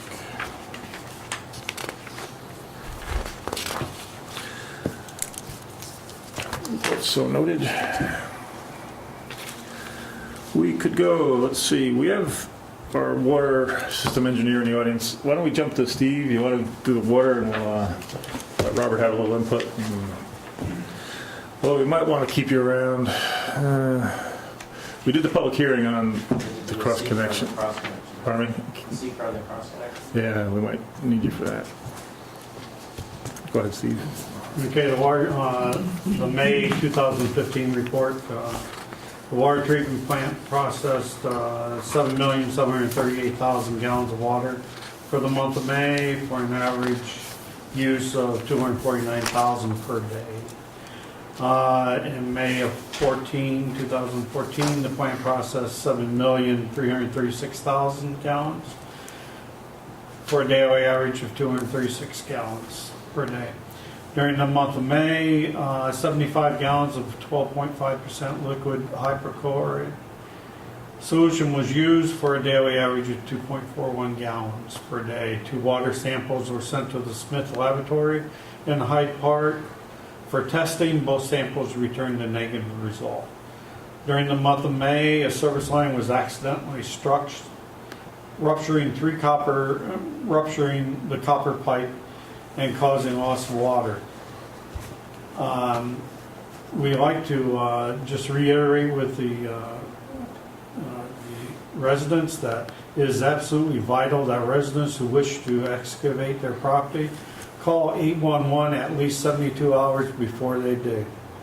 This gives utilities an opportunity to locate buried water, electric, phone, gas, and sewer lines that may pass through or near the excavation area without risking a loss of life or property. Something new this month, a conservation tip. Consider installing a sprinkler timer on your garden hose spigot. This device automatically shuts off water to the hose after the desired time has passed, and newer units will even run the hose at a set time every day. For example, at night when other fixtures in the home are not in use. Not only will the long look lovely, but it will save a few gallons and dollars every billing cycle. That's the report. Thank you, Steve. Just one thing I can put up on the board for the board, 2 words twice. We're at a meeting during the week, and right now when Steve reads that average daily consumption, that's off actual physical, hands-on human meter reads. And we got the idea, hey, with phase 1, we have the SCADA system now where the computer talks to the water system and vice versa. And so we're going to start pulling some data just because we'd like to see, sometimes extended weekends if there's a 36-hour gap between reading instead of 24 hours or something. So we might be getting some fluctuation. Remember last month we had a spike one day. We thought there was a fire, but there was not a fire, and we didn't do any hydrant flushing. So, so we're thinking the computer might be doing. So what the engineers did, they sent, these are still the manual data records, but if you look, the red line is the 2-year average, which is like 240 something there. It's and then you see the spikes. And when you think of it, really, some of these spikes look like outliers to me. Why are you that far off the average? So I think it's going to be interesting to see. Does that seem like that at work, Robert? Like we can start having... Just because it's impossible for a human to read 24 hours exactly for the whole year, but computer does that perfectly, right? So we're gonna program the computer to record at 12 midnight to 12 midnight, you know, forever and ever. We'll still check it by hand. But then we'll have more accurate water use or water consumption, a true 24-hour period. And this came up, I think, as a result of some of our meetings we've been having where we have a pretty consistent average day usage of the water, but we have the maximum day with spikes, and we're trying to figure out why certain days had a high level. For example, our average daily use is 236,000 gallons per day, and the maximum day is 398. So maybe it's a result, one of the theories is when those readings were taking place. So instead of consistently at 8 in the morning, a different operator comes in on the weekends, he may be reading it at 5 o'clock in the evening, so it gives that reading that day, a day plus extra hours. So we're just trying to coordinate that with the new computer system to get an accurate reading at the same time per day and see if that levels out. So that's what kind of brought it up. We were just noticing some patterns, and once in a while they kind of coincided on weekends, and it kind of slipped. So we don't know if that's the reason or not. But, you know, this is one of the things we can check with the new system that we installed for phase 1 at the water center. Did, the last few months I've been getting, with the report, I usually get a daily reading. No. There was one. So. Can I get a copy of it? We were looking at it last Friday. Yeah, it's in the It's office. in the building somewhere. Yeah, it's in the office. All right, thanks, Steve. You got a photocopy of Let's see. Mr. Trustee Trapp, would you like to go next, sir? Yes, sir. I'll, in lieu of the extended discussion we had earlier, I'll be relatively brief. Oh, thank you. Okay. Monthly report for planning and zoning, we had 11 building permits issued this past month, 5 certificates of occupancy issued, no certificates of compliance, 1 municipal search was conducted, no orders to remedy, no stop work orders, and no court appearances.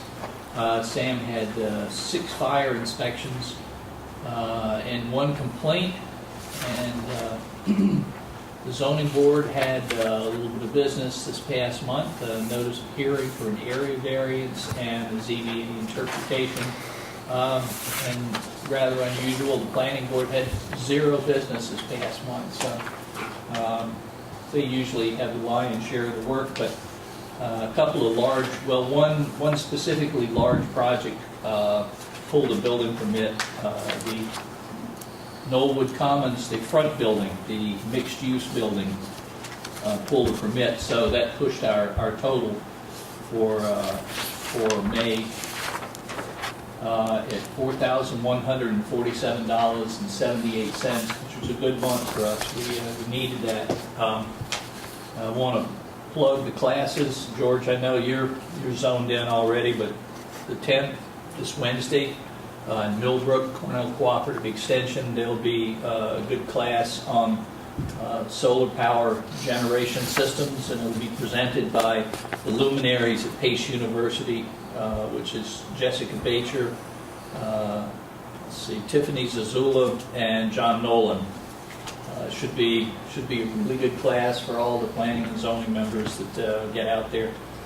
And I've been seeing questions on Facebook about what's going on at the IGA. There are people that are not aware of what's going on. Some people are asking.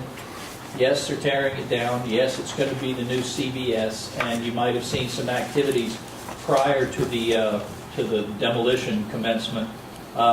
They had some an abatement program going on, and it was in accordance with what they call ICR 56, Industrial Code Rule 56. So they had to do the notifications and negative pressure and decontamination to get that out of there. And the other question that was floating around is what's happening to the old CVS. That's a question that hasn't been resolved yet. So we're kind of, everybody's throwing something at the wall on that one. And Mr. Mayor, that's it for me. Thank you, sir. Well, unfortunately, to my left usually sits Jen Norris. She's sick today. She submitted her report. You have it in Your folders there. Let me see if I can find the right column here. Bear with me a second. May. What her first piece is the materials management enterprise budget we have. Thank you for coming out. Thank you. Right. We have looks like single stream recycling 6.15 tons in May. Household waste 12.25 tons. Tags sold $3,751 worth of tags. Cost of the tipping fee side was $1,261 for household waste. There's a fuel surcharge still at Ulster County Resource Recovery. Total cost $1,312. So the pattern's holding as I see it. And looks still like we have a 50% recycling rate, which is commendable. On the flip side of the sheet, she reports back, the bike rodeo tour to Red Hook took place May 16th. Over 70 people came for a free bike tune-up, and that was provided by Kingston Cyclery, Red Hook Division. Red Hook Police gave out 15 new bike helmets. I almost feel like I heard this last month, but this was done in collaboration with the Town of Red Hook's bike tour, and we want to put a thank you out to one of our officers, Jonathan Wilson, who's our bike patrol officer, and he helped do a lot of the coordination, and the Red Hook PD as well. Paul Finch and the school district helped. Kingston Cyclery and Dutchess County Traffic Safety Board, they actually provide the helmets for the handouts. That's the county level. Save the date, as Jen reminds us, August 22, 5 p.m., the 4th annual community potluck concert, Abrams Park, with music by Dan Budd, the Grass-Fed Bluegrass Band, which is always fun. Hardscrabble Day, we're set for Saturday, September 19th. We're taking vendor applications, and they can be found on the website, hardscrabbleday.org. The Town of Red Hook has their summer recreation flyer out, including, she used the word, not mine, gobs of free activities for children. Forms can be completed this Saturday at Town Hall, so those that have young kids. And one reminder, we've been promoting this more midwinter, but on June 22nd, we have that bus trip. We're headed for the Renegades home field stadium. We're trying to get a full bus. The Renegades baseball team is honoring Sergeant Patrick Hildebrand for a life-saving event he had in the midwinter area. And it's a cost for the bus is $10 a person. It should be pretty fun. We're going to meet here and ride down, and we're going to get seats all together and a package deal with the Renegades. But we have to firm up our list still. If you haven't signed up yet, sign up and come into Village Hall if you're out listening in the TV world. But we need to know pretty soon because the trip is June 22. It's a 6:35 p.m., so it's an evening game. Should be fun. And that is Jennifer's report. Music at Hardscrabble Day? Any rumblings? Well, we're looking. My people are up at Mountain Jam trying to grab some people that come down. Michael Fonte?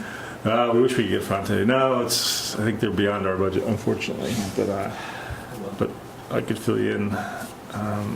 But I did mention that Sharon Jones and the Dap Kings or Dap whatever it is. Kings, yes. And, it didn't work for some reason. I forget what it was, but I could fill you in on that though. Okay. Anyway, let's see. Usually at this time, we let the deputy mayor go through highway and his various other hats he wears. Would you like to go, Brent? All right. I'll start with the Village Green Committee's monthly report. Current balances of the Village Green's related budget accounts are as follows. Community beautifications, 2,000. These are end of year budgets, by the way. These are surpluses. We have community beautification, $2,526.43. Shade tree contractual, $2,338.08. And the Village Green checking account remains at $3,736.88. There were no Village Green committee meetings held during the month of May. Village Green committee member Frances Yuku has volunteered to update the Village Green websites. She needs still contact information. I think we said it once, we'll get us into it again, or a webmaster. There are currently 2 bench locations remaining without dedication plaques. They're both south of the village, the Trusco and the Emporium, and they could be purchased by village residents for $125, and the proceeds go for the purchase and installation of the plaques, and the remaining funds will be used for future village enhancement projects. And you can contact the clerk's office for more information. The Highway Department monthly report. The Village Highway Department is currently picking up lawn debris and brush every first and third Mondays of the month. Residents are reminded to place lawn debris, brush, and grass clippings. This is a new thing. Grass clippings have to be separated from the brush. This is as per the New York State Department of Environmental Conservation regulations. We could mulch it but not burn it. So we're trying to pick those up separately. So please put the grass clippings, brush, and lawn debris in separate piles curbside before the scheduled pickups. And we're asking residents to please store the debris out of sight until the scheduled dates to prevent conflicts with other services and keep the streets clean and free of windborne debris. And the maximum size of the brush pile should be no bigger than 6 feet by 6 feet by 6 feet, and that's determined by the size of our equipment, with tree limbs and branches no longer than 8 inches in diameter. And please do not include any tree trunks and debris from tree maintenance performed by private contractors and/or tree maintenance companies. That's their responsibility to take that away. Correspondence from the New York State DOT was received by the village on May 14th.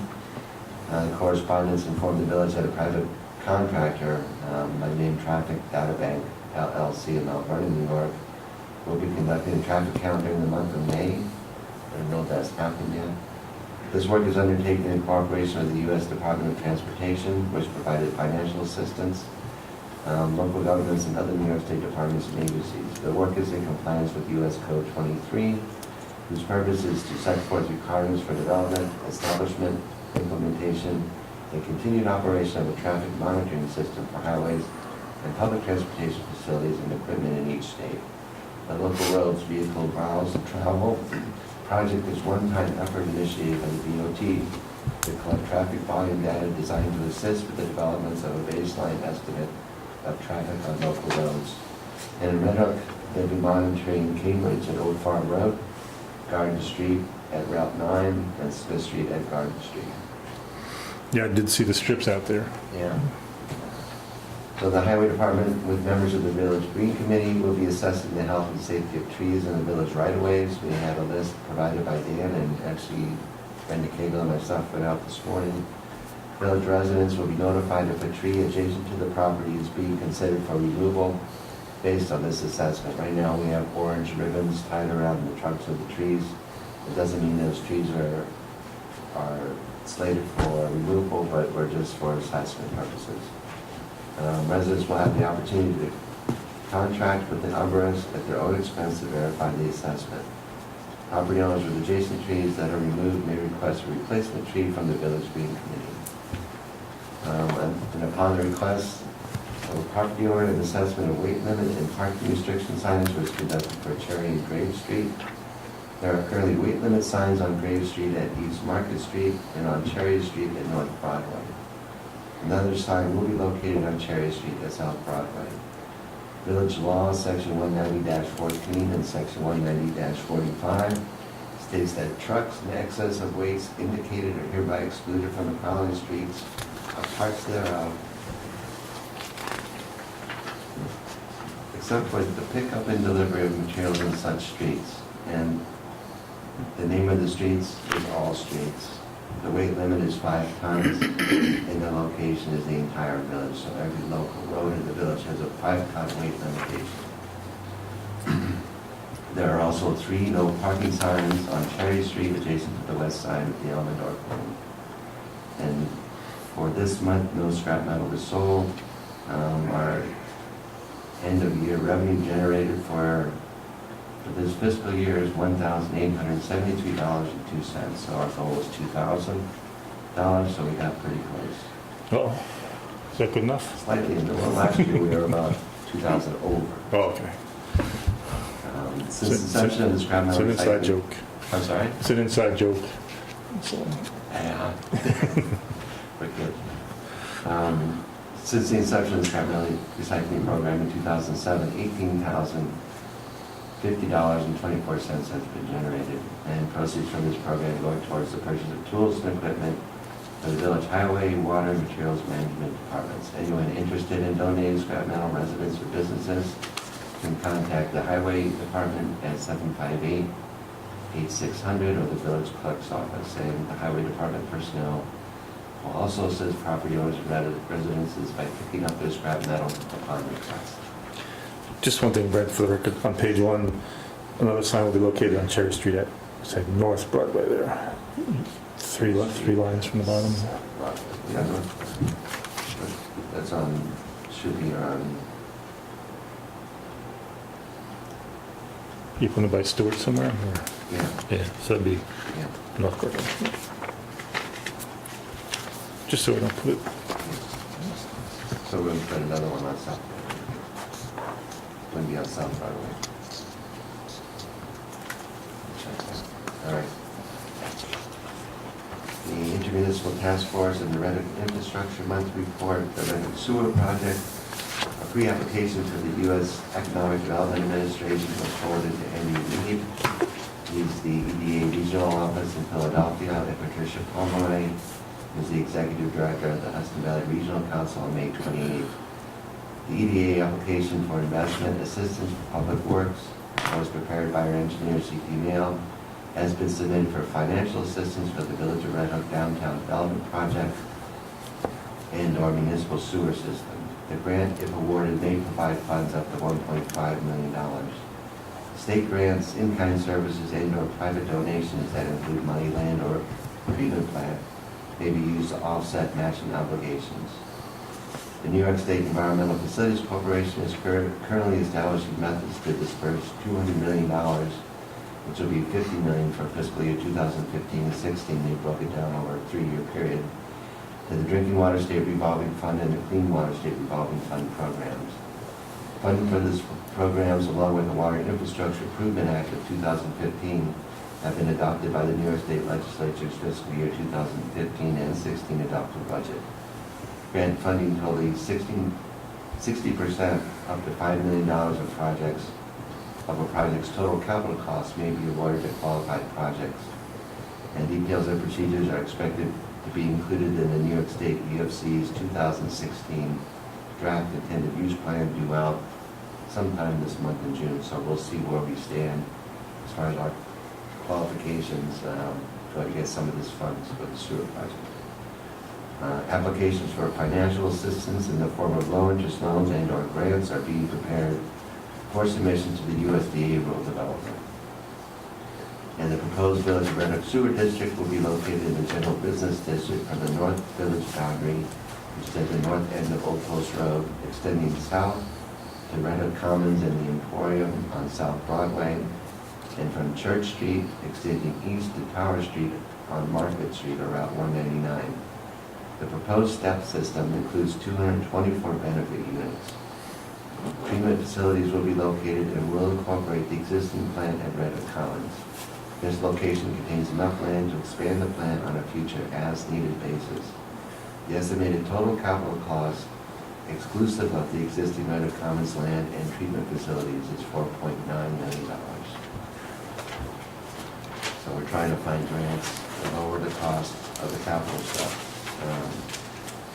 And we should be knowing, I guess, soon, if we qualify for some of it. The Red Hook Water Projects, the Red Hook Village Water Project Phase 2 meetings were held on May 1st, 9th, and 22nd at the Red Hook Village Building to review the status of Phase 2 of the U.S. RD Rural Development Funded Villages Water Supply Storage and Distribution System Improvement Project.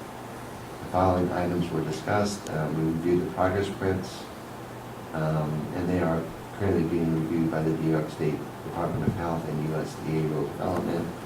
GASB 34 accounting practices are being prepared. Bond council determinations. The proposed new storage tank capacity will be reduced from 520,000 gallons to 380,000 gallons.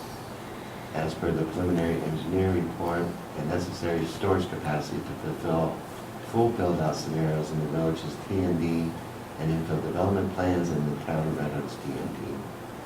And we reviewed the current status of the southwest quadrant, such as road widths, They will be consistent, 20 feet wide, with wider portions on Church Street between West Market and Prince Street, next to the Methodist Church, and Garden Street between South Broadway and Church Street, which is next to the Catholic Church. Proposed patterned asphalted painted stop bars were also reviewed.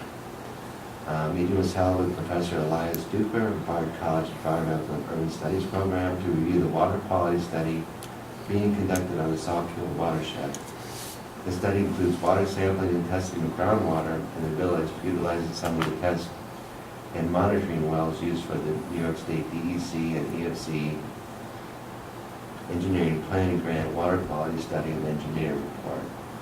A Saltkill Watershed Community Meeting is scheduled for June 18th at the Town Hall. And community members from Red Hook, Rhinebeck, Milan, representatives from Bard College, experts from the Hudson Watershed Alliance, County Soil Water, St. Hudson-Hudsonia, and the Hudson River National Estuary Research Reserve Lab have been invited. Status on 2013 Community Development Block Grant. This is for well 15. And we're basically, all the documents have been submitted. We're done. That's correct, Robert? Is that Just Friday? have to write that punch. Just done. So we're good to have that out of the way, and we submitted the proper documentations for Dutchess County Department of Planning and Development for their files as well. The 2015 Community Development Block Grant, the Village Board of Trustees opened proposals for engineering services on May 28th, and the following engineering firms submitted proposals: Fusco Engineering Land Surveying of Middletown, their estimate came in at $7,000. Morse Associates Engineering Surveying came in at $6,150, and CT Mail came in at $4,500. The village board will review the proposals for compliance with the RFP and award the contract for engineering services to the lowest, most responsible engineering firm. So we haven't awarded yet at this point. We have awarded. Yeah, we have. So the award went to CP Mail. Yes. As you know, the village was awarded a $52,372 Community Development Block Grant Award for the reconstruction of a sidewalk section on the southern boundary of the village. It's on the west side of Route 9 in front of Coburn's Laundry, and the installation of ADA compliant sidewalks at the Red Hook Firehouse. The task force met on May 1st, 8th, 15th, 22nd, and 29th at the Red Hook Town Hall. And we were reviewing the draft of the proposed Red Hook Town zoning law amendments, including the proposed new section entitled Historic Structures and Districts.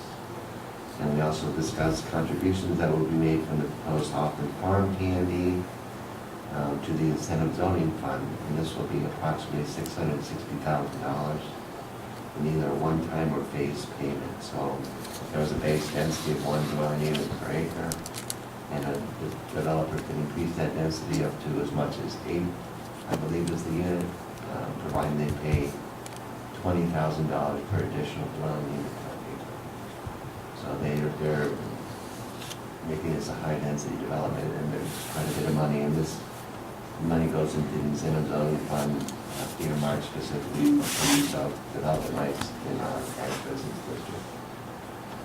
We also reviewed provisions in the proposed zoning amendments for the certificate of appropriateness by the proposed Outer Red Hook design review.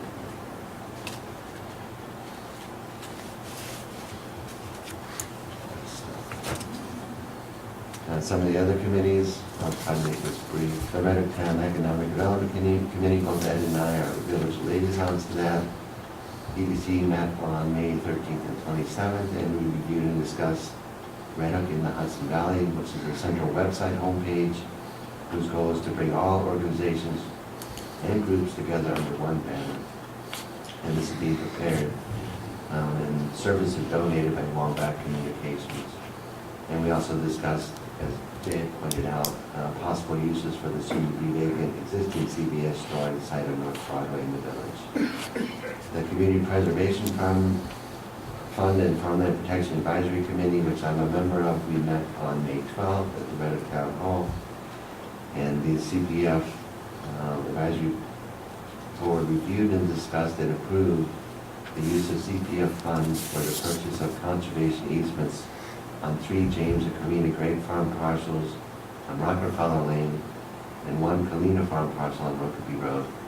These 2 easements had been approved for purchase out of the PDR fund program. When they were, at the time, there were insufficient funds in the CPF for purchasing these easements. The CPF advisory board agreed that the 2 easements met the CPF criteria. The advisory board also agreed that $225,000 out of the approximately $345,000 CPF balance would be used to pay down the ban, which is approximately $440,000 that had been entered into by the town of Reddick at the time of that easements were purchased. So what they're doing is easing down the ban from the PDR, which is already sunsetted, and transferring some CPF funds over to that to lessen the tax burden of paying back the bond. The current balance of the Community Preservation Fund as of May 31st, this is before funds were taken out, was $375,599.48. The current balance as of June 4th with the removal of those funds is $150,599.48. A lot of activity on that one. The Town of Reddick Zoning Review Committee, there were no meetings. Town of Reddick, Village of Reddick, and Tivoli Shared Services Committee, both Ed and I are members of that. Highway Shared Services Committee meeting was held on May 20th at the Reddick Village Building. Representatives from the Village of Tivoli and the Village of Reddick and Roundout Consulting attended. And we discussed and reviewed the draft intermunicipal agreement between the Town of Reddick, Villages of Reddick, and Tivoli to jointly examine shared highway service administration as outlined in the action plan for implementation of recommended study options. I think we'll be taking care of that in our main business. We reviewed the current Dutchess County Shared Services grant extension request to use the remaining grant funds to develop a detailed highway asset inventory for each of the 3 municipalities, and this may go into purchasing some hardware too, software for that asset inventory. And we reviewed preliminary application and narrative and proposed requested amounts for our Dutchess County Shared Services implementation grant to implement the shared highway administration component of the study. And the Reddick Together meeting was held, both Ed and I stood as representatives on that. The meeting was held on May 28th at the Reddick Community Arts Network and Artists Collective Gallery. And we discussed the original intent and mission of Reddick CAM, where it stands today and what it could be in the future. The meeting was facilitated by Erin Command and Erica Freudenberger to gather input on ways Reddick can collaborate on a grander scale and have a greater impact on the community. And that is it. Thank you, Brent. Yeah, I have a question. Sure. Back on CPF, Yep, so they paid $440,000 for the 3 parcels? combined. That was 25% of the total cost. So 50% came from the United States Department of Agriculture Farm and Ranch Land Protection Program. 25% came from Scenic Hudson, and the town PDR program paid for the remaining 25%. So this is the town's portion of it. So what did they pay overall for the 3 property, or the 3 parcels? So 440 times 2 would be 176, something like Yeah. that. 1 3/4 million.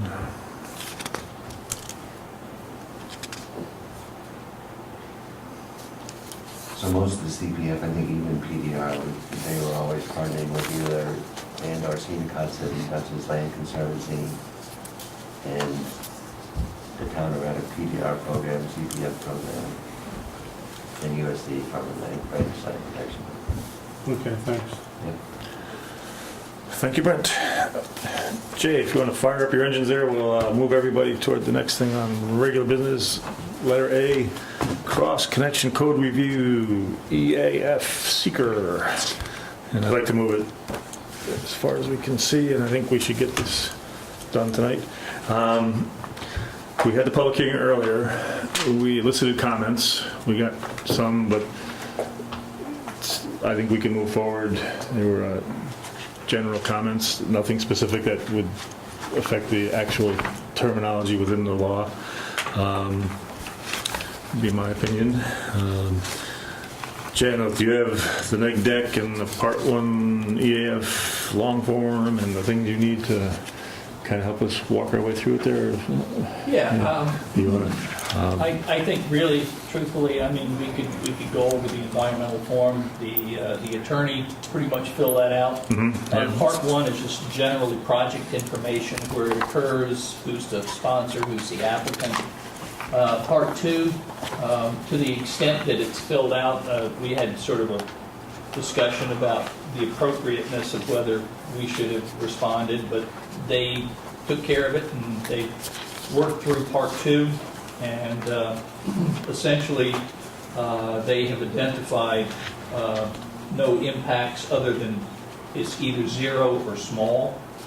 And let's see, just to look through here. Yes, Yeah, we got it up on the wall too. To put a cross connection in it, there's not going to be any noise. There's not going to be any, there's not going to be any visible, evidence of anything like that, other than maybe if you see a truck outside that says Bob's Plumbing and they're going to be installing the stuff. So I think it's probably sufficient that we move to the, to the neg deck data here and just move through that, just to get, if that's okay. Sure. Just to recap, we do have, as Jay said, this project has been coordinated by our engineering firm and our law firm for specialty zoning work, and they are two of the best out there. Essentially, it's, if we look at the broad description there, it's a proposed local law will enable a village to establish a legal foundation for a municipal cross-connection control program to protect the village's public water supply. That's the overall goal. It's really just a law. We're not actually going and doing the work. We're not digging any holes. And like Jay said, it's a legislative action. Exactly. That's what's going on. That's our part of this. We're providing the enabling legislation, adopting the enabling legislation so that this can happen and being compliant with the New York State laws. And the laws have been in place for quite some time, and we're playing catch up on this thing. So,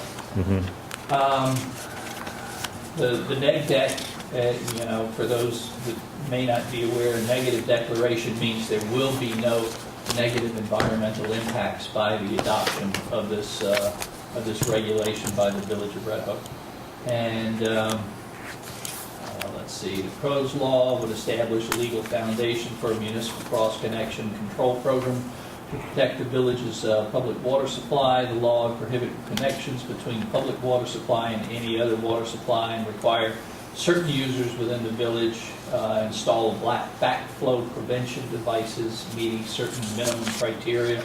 It's a village-wide regulation, and the village has examined all potential environmental impacts, found no evidence of any potential significant impact, including, without limitation, potential impacts on water quality, air quality, agriculture, community character, water resources, energy consumption, or traffic patterns. The law will enable the village to better protect its water supply from pollutants during low-pressure events, resulting in a positive environmental impact. And so the next thing is for us to adopt this or not.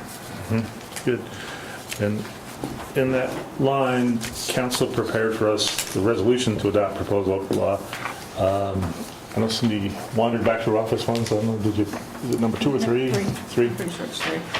They leave us a blank. We don't pass that many laws in a given year, but this would be, we mainly work by resolution, but this is more formal. So it's local law number 3. And what happens if and when we're done, it gets filed with Department of State and certain things the clerk takes care of. One thing, I know we've all had a chance to look through the actual text of the law. In there is a section that talks about the permit fee, and I think we'll do a separate resolution. I'm recommending, and we've talked a little bit about amongst ourselves, a $75 permit fee. It would be similar to our building permit fee. We have to do certain intake and record keeping and long-term filing, and just to be clear, like the article said, and like we've often said,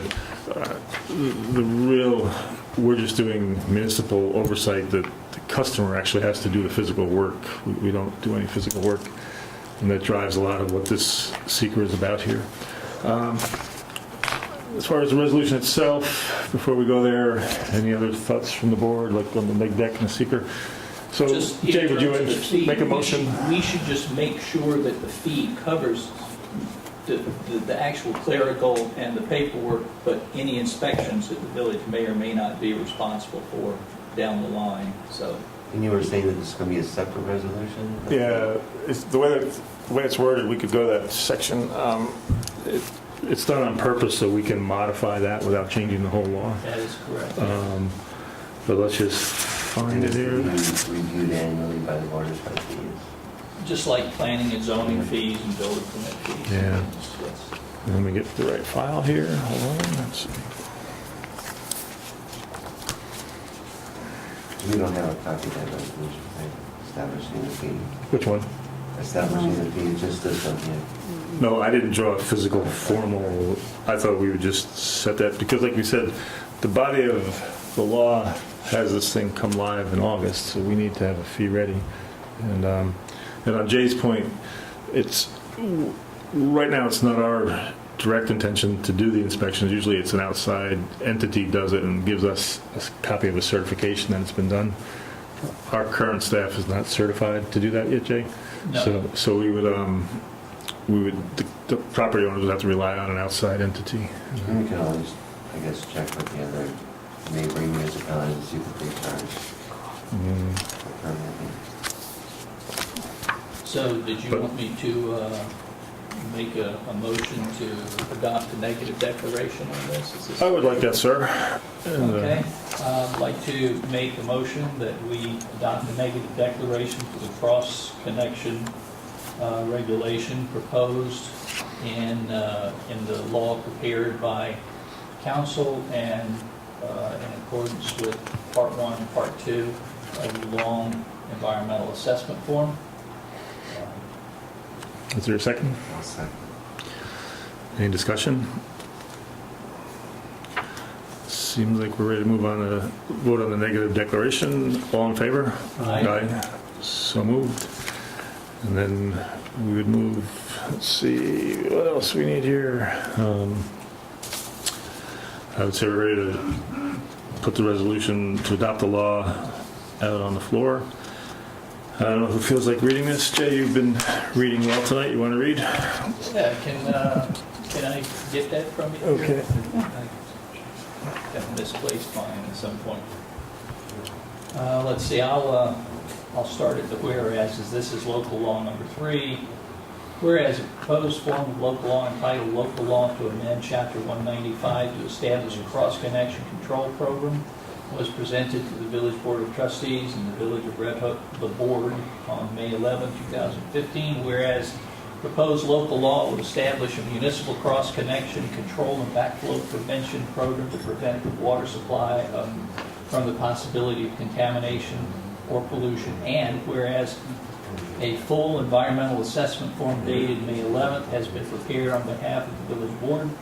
Whereas May 11, 2015, the board classified the action as a type 1 action under seeker and determined that it was only involved agency. And whereas the board has reviewed the environmental assessment form and information obtained through its knowledge, the public hearing, its consultants, and other agencies has sufficient information on which to base a determination of significance. And whereas the board has considered the criteria contained in 6 NYCRR 617.7 and thoroughly analyzed all identified relevant areas of environmental concern, and whereas a duly noticed public hearing was held on June 8, 2015, during which all those who wish to speak were heard. We're going to have people speak. We had that. We did. And a couple of people spoke. Right. And we have that recorded. Mm-hmm. Now, therefore, be it resolved by the board as follows. The board hereby adopts an attached notice of negative declaration finding that the adoption of the proposed local law will not result in any significant adverse environmental impacts and that a draft environmental impact statement will not be prepared. And number 2, the board hereby adopts said local law number 3 of 2015 entitled the Local Law to Amend Chapter 195 to establish a cross-connection control program, and number 3, that the village clerk be and she hereby is directed to enter said local law into the minutes of this meeting and in the village code of the Village of Red Hook to give due notice of the adoption of said local law to the Secretary of State and take all other actions as may be required by law. The question of this adoption of the foregoing resolution will duly put to a vote on roll call, which resulted in the follows. And I'll pass this back, Mr. Mayor, so we can record the roll call vote. Thank you. So what we're looking at is... So Jay offered the resolution? This resolution, is there a second? Second. In discussion? So what council has done is included the notice of neg deck within the body of this as well as the adoption. So just one thought I had, just the litany of dates, type 1 action. We reviewed the EAF and information obtained through its own knowledge in a public hearing. It looks like we've complied with what we needed to there. Does everybody concur there?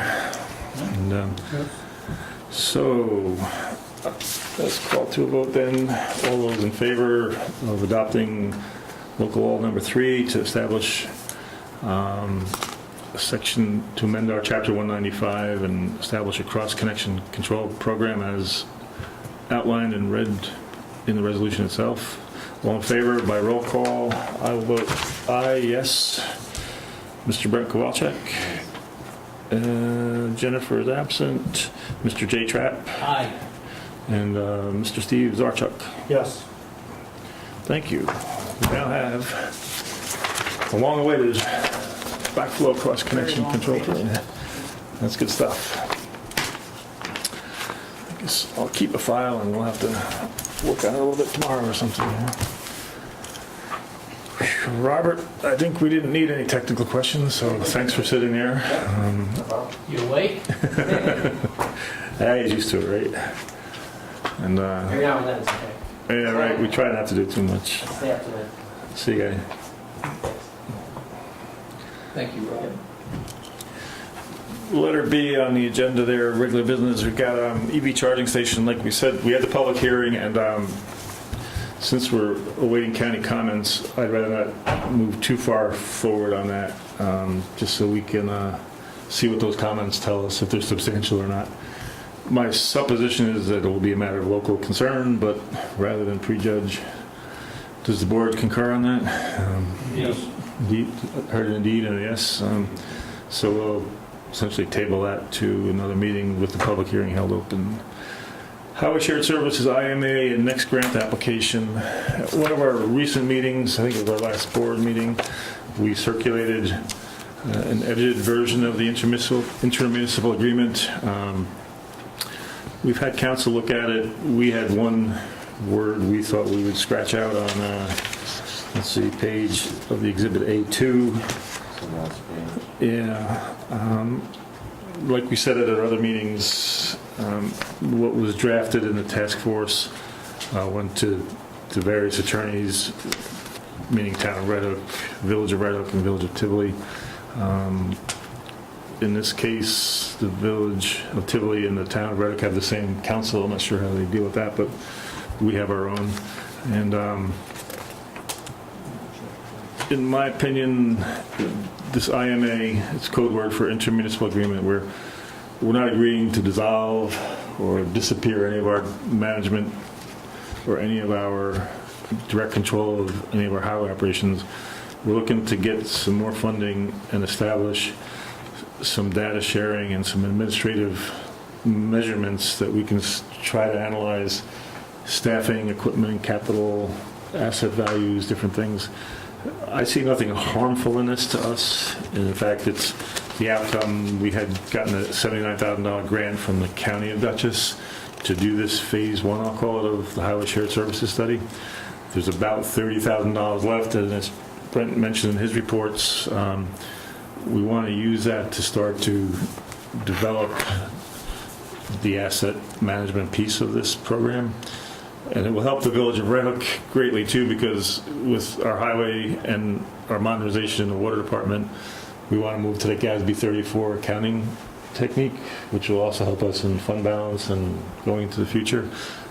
And part of this implementation and analyzing and studying processes and assets of the village will help us into that GASB 34 program. This is to give evaluation, not just on tools and equipment, but the actual infrastructure. Highways, like the roads, lane miles of road, anything the village owns. Right now, we don't account for it per se. We account for the spending we do on it, but we don't create it as an asset, and it gives us trouble in our balance sheets. And it's been one of the things we're working to overcome. You can write off the depreciation of the assets as well. And we're doing the same thing in water under the auspices of Phase 2 water. You've seen them going around with tablets, and this is a similar program. It'll be tablet-based, and the town will do it, we'll do it. And in the end, it might help us analyze, okay, where can large equipment be purchased in conjunction with each other, shared, or if not, why not? It'll give us, right now we don't really have a good way to state an answer to those questions. This will help us get some data to answer questions. So anyway, it's relatively long. We've all had a chance to read it. I'll just hit some of the high points. It's all intermunicipal agreements are allowable under general municipal law. It's called Article 5G. It's essentially where municipalities interrelate with each other. So we do have the authority to do this, stated in the first paragraph. The execution and delivery of the agreement has been determined under state environmental secret to constitute a Type 2 action. And it's, all things necessary to constitute this agreement are valid and binding. And then what we have, they reference Dutchess County initiated a municipal consolidation and shared service grant program to incentivize municipal projects that consolidate services, produce shared services, evaluate municipal consolidation opportunities, and implementation possibilities. And then it goes to a couple more sentences. That county program is also designed to help eliminate an entire government entity, establish the regional delivery of services, and/or offer other efficiency improvements. And that's clear that everybody be aware, public and the board knows this, but those are the various options the county looks to fund in that grant. It's not what we're trying to do. We're up in the upper part of the sentence, producing shared services and municipal consolidation opportunities and implementation possibilities. Let's see, they cite again, whereas Dutchess County awarded funding through the Municipal Consolidation and Shared Services Grant to the town of Red Hook. They were the mother entity, so to speak. They filed for the grant to examine shared opportunities in the highway departments in the towns and villages. And whereas the town and the villages have, during the completion of a highway shared services study, identified shared highway administration services and activities as a possible option of achieving cost reductions and service improvements, hereinafter referred as goals. Whereas the town and villages recognize that implementation of shared highway administration will require a more detailed examination of anticipated changes in the operations of each department. And these are the key things. Whereas the town and villages are committed to minimizing any negative impacts that might result from implementation of a shared highway administration. Whereas General Municipal Law 119.0/1 authorizes municipalities to enter into agreements for their respective functions, powers, and duties on a cooperative or contract basis for the provision of a joint service. Now, therefore, in consideration of mutual covenants contained herein, the parties agree as follows. Shared services. The municipalities agree to cooperate in the shared services as determined from time to time in accordance with this agreement. We'll see, there's an Exhibit A here. The initial plan for such shared services is to be as set forth in A, Exhibit A. Such plan may be amended from time to time as authorized by resolution. It goes through cost and billing. Each municipality has preliminarily determined that the relative sharing outlined in A should result in a fair and equitable sharing of costs of the shared services, and as a result of such sharing will be a cost savings to each party. The parties agree that they will review costs and expenses in the program at least quarterly. In the event that as a result of such review, the parties determine that a payment should be due from one party to another, such party shall agree to an expense reimbursement schedule, or either party may terminate the agreement as to itself in accordance with Section 7, which we'll get to. Records. Each party will maintain records reasonably necessary to determine the total and relative costs. Each party will make such records available to other parties upon request. Indemnity. Each party agrees to indemnify and hold harmless the other parties. Insurance. Each party shall obtain liability insurance of not less than $2 million and statutory employee and workers' comp insurance, in each case from a company authorized, needs a D there, to issue such policy in the state of New York. So we have that, we're insured, the town and the villages are insured. Term of agreement, this agreement shall continue in force for initial period commencing with the date of this agreement and ending December 31, 2015, and thereafter shall be automatically renewed unless terminated by any party as provided in 7. Termination. Any party may terminate this agreement at any time as to its own participation in this agreement upon 30 days notice to the other parties. The agreement shall survive, stapling away, shall survive termination as to the remaining parties, and the provisions of sections 4 shall survive termination to the extent of any claims arising prior to the date of termination. 8, no assignment or subcontracts. The parties agree that this agreement is based on shared municipal services. No party shall assign or subcontract its obligations under this agreement without the express written consent of the governing board of the other parties. Notice. Any and all notices and payments required hereunder shall be addressed as set forth in Exhibit B as to such other addresses and may hereafter be designated in writing by a party hereto. Disputes. The parties agree and understand that Supreme Court, Dutchess County, New York, shall have exclusive jurisdiction of any controversy or claim. Miscellaneous provisions. This agreement constitutes the complete understanding of the parties. No modification shall be valid unless in writing and signed by both. I think that should say all parties there.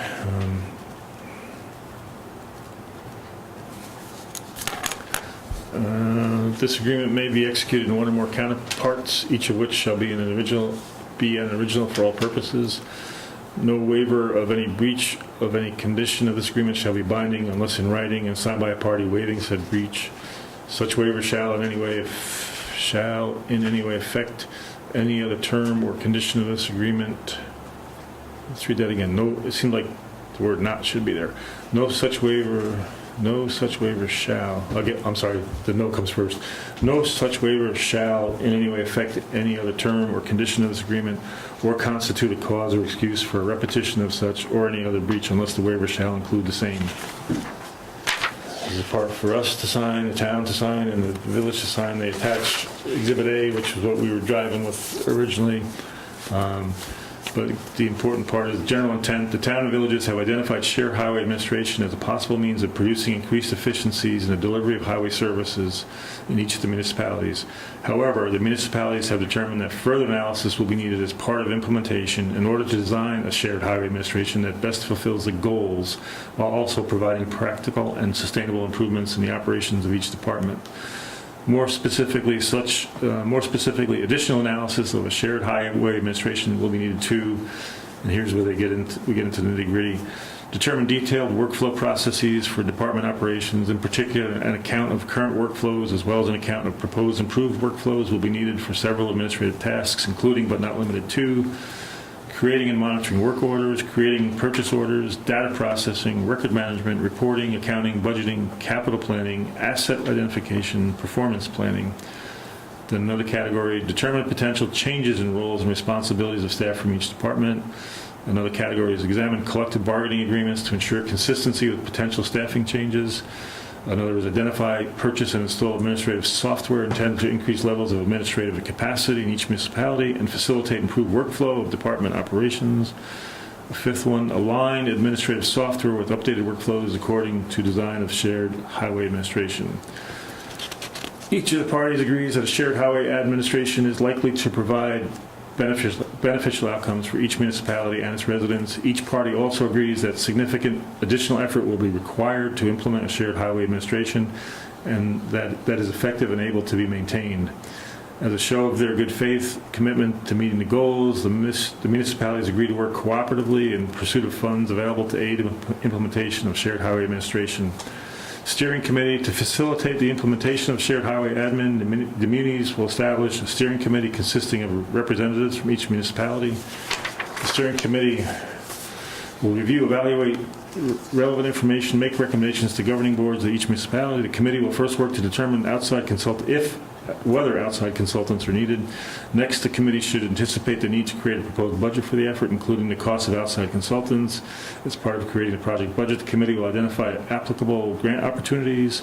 It is expected that this grant identification will be completed within the second quarter of 2015. It is also expected that the committee will work to develop a project timeline. Should grant funds be awarded, the committee determines that an outside consultant or consultants will be needed. The committee will then assist the munis in seeking out and selecting a preferred consultant or consultants. Throughout implementation, the committee will act as liaison to the governing boards of each muni, communicating updates regularly, using input from the governing boards to implement a shared highway administration that is desirable and effective for each municipality. Unless earlier terminated pursuant to Section 7, the committee's work will be completed following implementation of a shared highway administration as indicated by a transfer of administration functions to the shared administration operated through the town's highway department, as well as by successful installation of administrative software in each department. Procurement. Upon approval of the governing board of each municipality of a project budget identifying the source and purpose for the expenditure, the village, town of, and it's a blank there, will be authorized to act as lead agency for purposes of entering into a contract or contracts for consultant services. So upon approval of a budget identifying the source and purpose, what we should put in there is the town took the lead on the first thing and the two villages now. I think we should put the villages of Red Hook and Tivoli here.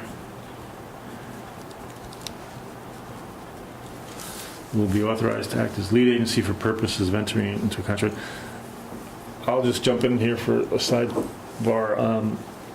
One reason we're looking to do this is the next funding round for the county grant is June 19th, 12 noon. So Tivoli and Red Hook villages are working to get that grant together. So I think we would be the lead agency then for the grant. That's why I'm putting those two names there. Well, one has to be lead agent, so it either goes to Red Hook or goes to Tivoli, right?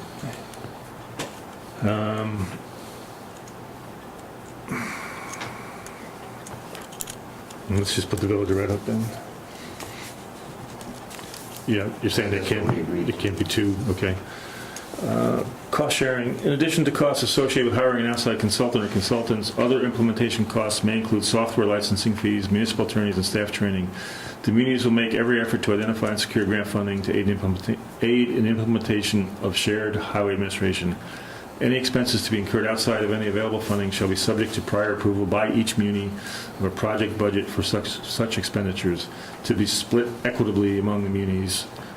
And they put in bold mutual cooperation. I think that should be like one line down, like a new paragraph there. The town and villages recognize that in performance of this agreement, the greatest benefit will be derived by promoting the interests of all parties, and each of the parties does therefore enter into this agreement with the intention of cooperating, we're striking the word loyally, cooperating with the others in carrying out the terms of this agreement, and each party agrees to interpret its provisions insofar as it may legally do, in such a manner as would thus promote the interest of all and render the highest level of service to the public in accordance with the provisions of the agreement. So that's the end of Appendix A. So I think it, like I said, June 19th, well, let me put it out for resolution, we'll have some discussion. So I would entertain a resolution that the Village of Red Hook tonight sign the implementation assistance for shared highway service administration, IMA. Is there a second? Second. As far as discussion, like I said, June 19th is another drop dead date on this. We do have about $30,000 left in phase one, which we'd like to roll over. We've got county tacit approval that they'll let us do that. We'll be able to get some of that software and hardware so we can start identifying those things listed on, let's see, page A1, Exhibit A1. And I think it's got enough caveats and openings where we're not signing our lives away either. We're stating we're intending to continue to work together and find what might be the answer. So, any other thoughts, Brent? As far as these revisions, are we going to have to share them with Tivoli and the town of Red Hook? Which one?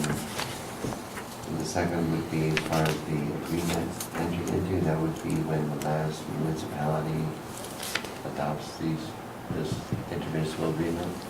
So now this agreement is entered into blank date. So right now we've approved this, or we may approve this on the 8th of June. Tivoli and town of Red Hook still need to approve this IMA. So would that be the final day when the last municipality finally approves IMA? I'm not understanding the question totally. So first Yeah. First page, this agreement entered into, I'm questioning what date it entered this. Well, I'd say we put 8th of June, and I'll sign it. If we vote for it today, 8th of June, I'll date my signature. So And each meeting will have a separate. then be the same text, but a different date. When they voted in. Yeah, if that works. And then are they gonna have to agree to the language change? Or is this just part of our revision? Well, do you agree? Page 3, I think the word all should be there. This agreement constitute. Yes, I agree. And I then- agree with all the revisions that was. Yeah. I think the best we can do is sign what we think, and then that's what we'll work off. And if theirs is, I think we should inform them because, I mean, potentially, then you've got 3 signed agreements that are different. well, Otherwise, I'll tell them we took the word loyally out. We put the word all in there. We changed And spacing on A2 as well. yeah, Red Hook will be authorized to act as lead agency.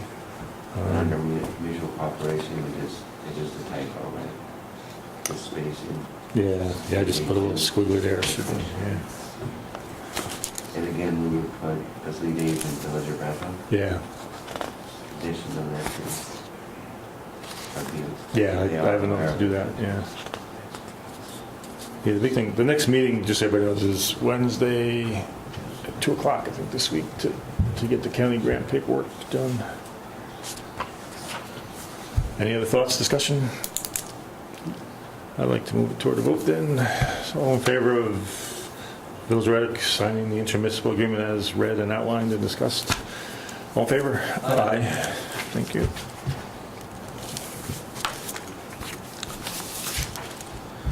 Let's see, an easier one. We currently use a special prosecutor in our traffic court world, the vehicle and traffic court, which is essentially speeding tickets, parking tickets, anything to do with an automobile. We've been using the lawyer Michael Pollack, but he has reconfigured his law practice. He's working more with a New York City firm, and he's not as available, so he can't handle us. The way it works is, as mayor, we get to review and seek some appointees. We run it by the board, and in this case, with the world of the courts and a special prosecutor, we also have to get the authority of the district attorney. So we've hunted around. There's a young attorney, Christopher Montalto, was sent in a resume. He seems like he leads the pack. He practices out of Poughkeepsie, but he comes out of the Rhinebeck area. The good part, he's familiar with Red Hook, but he doesn't live in Red Hook, so he can be a neutral prosecutor, in my opinion. He's young, and he's got experience. He does this for a living. He's not just out of law school. is Jonah okay with it? Yeah, I run it by the judge, I run it by the PD, because technically the V&T prosecutor is the arm of the district attorney, which is the enforcement side of the world, which is the police, it's that side of the world. What it does for the Village of Red Hook, it saves us having to have the 3-hour minimums for cops to come in and prosecute their moving violations. So what we do is we pay the special prosecutor to show up. They move through the bulk of the cases that night. Same fees as Mr. Pollack? Yeah, that's what we left it as. I reviewed his resume. Like I said, ran it by the judge, we do have the tentative letter out, because Pollack's resigned as of the end of June, and the next court session is, the first Wednesday in July, which is, I think it's July 1st this year. Well, that's the point. It's like we don't have a week into July. It's like Wednesday is July 1. So I would entertain a motion that we replace the current V&T prosecutor, because he's tendered his resignation effective end of June, with Christopher Montalto Esquire. And we do need the approval of DA Grady's office, but that's been requested. Is there a second? So moved. Your second? Okay. All in favor? Aye. Thanks.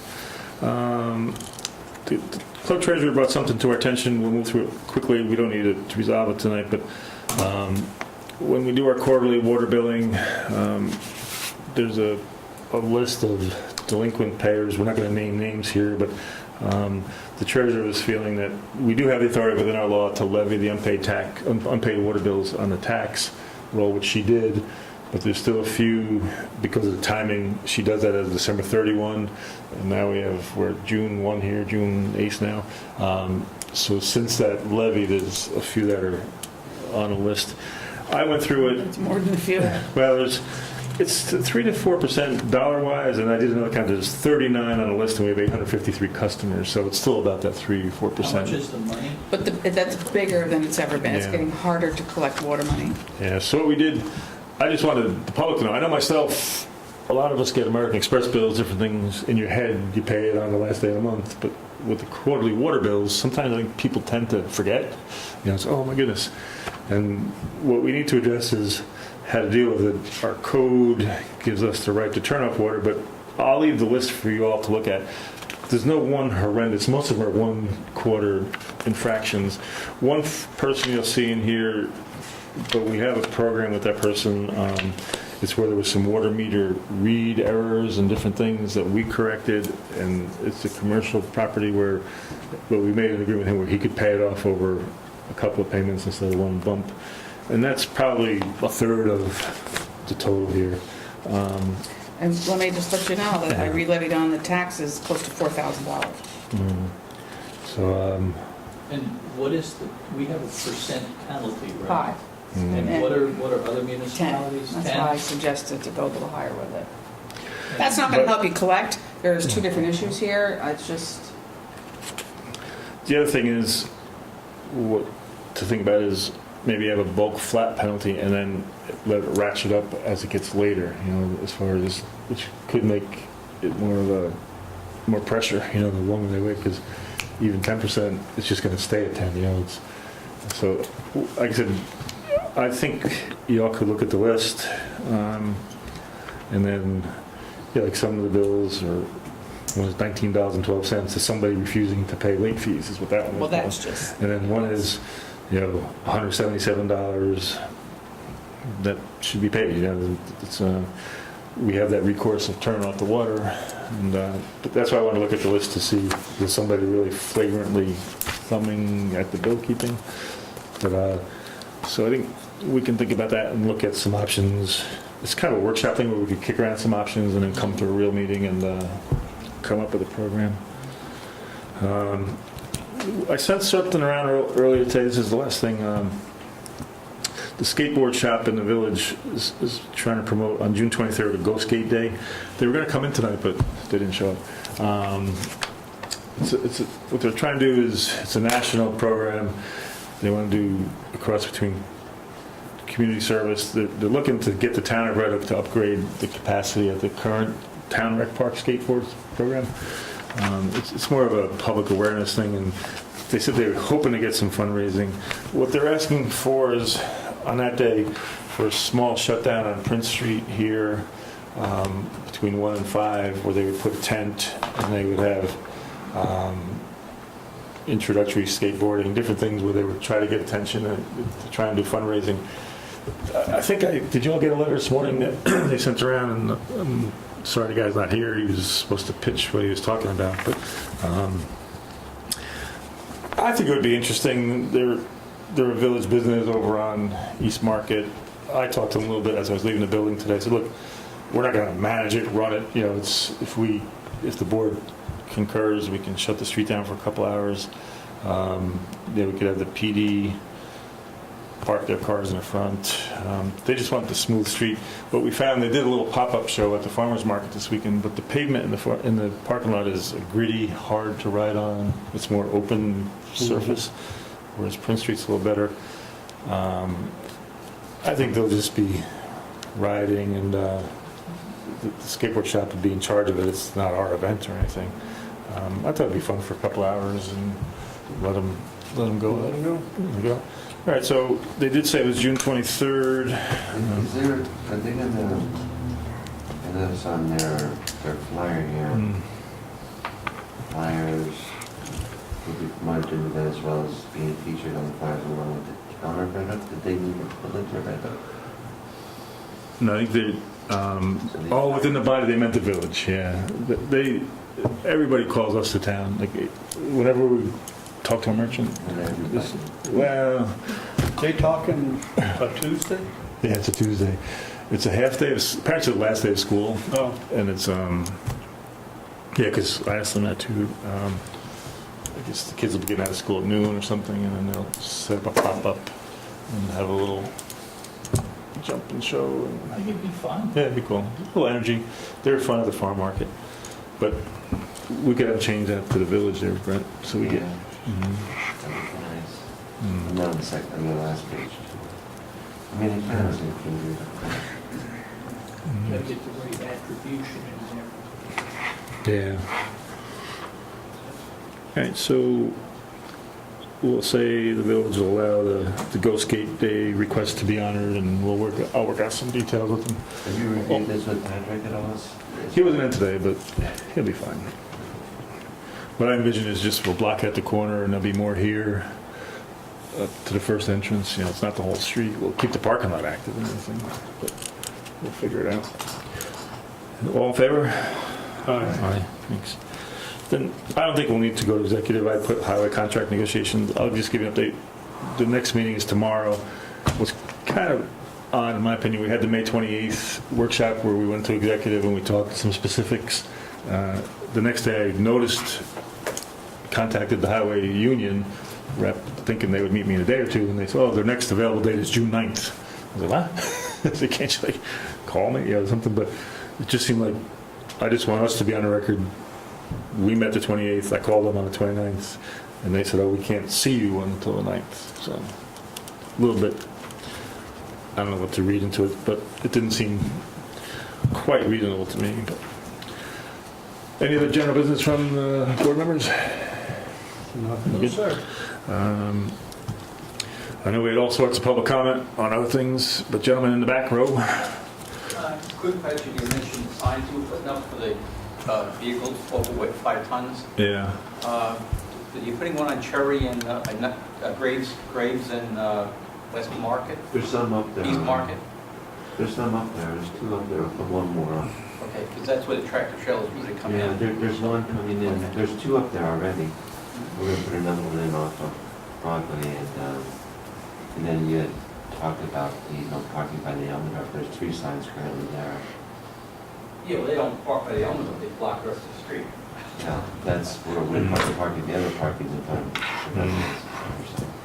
What we did too, George, was he answered your main question, but we asked the police, keep an eyeball over there to see. Yeah, it's been quiet lately. Yeah. Whenever they have some kind of a special event.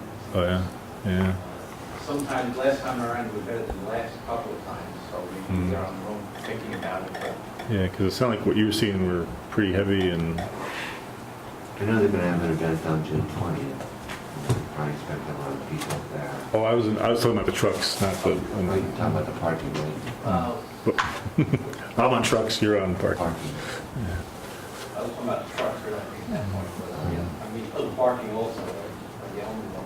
But if you see trucks going, you should definitely, make us aware of them or write down. Yeah, just give a call. Because most of these tractor trailers are coming down grade, probably trying to cut the lane. And it's wider out there on East Market than it is. It's a 2-lane road over there. When they get onto Cherry Street, they can't make the turn. Yeah. These are really big ones I'm talking about, the 43-footers, whatever.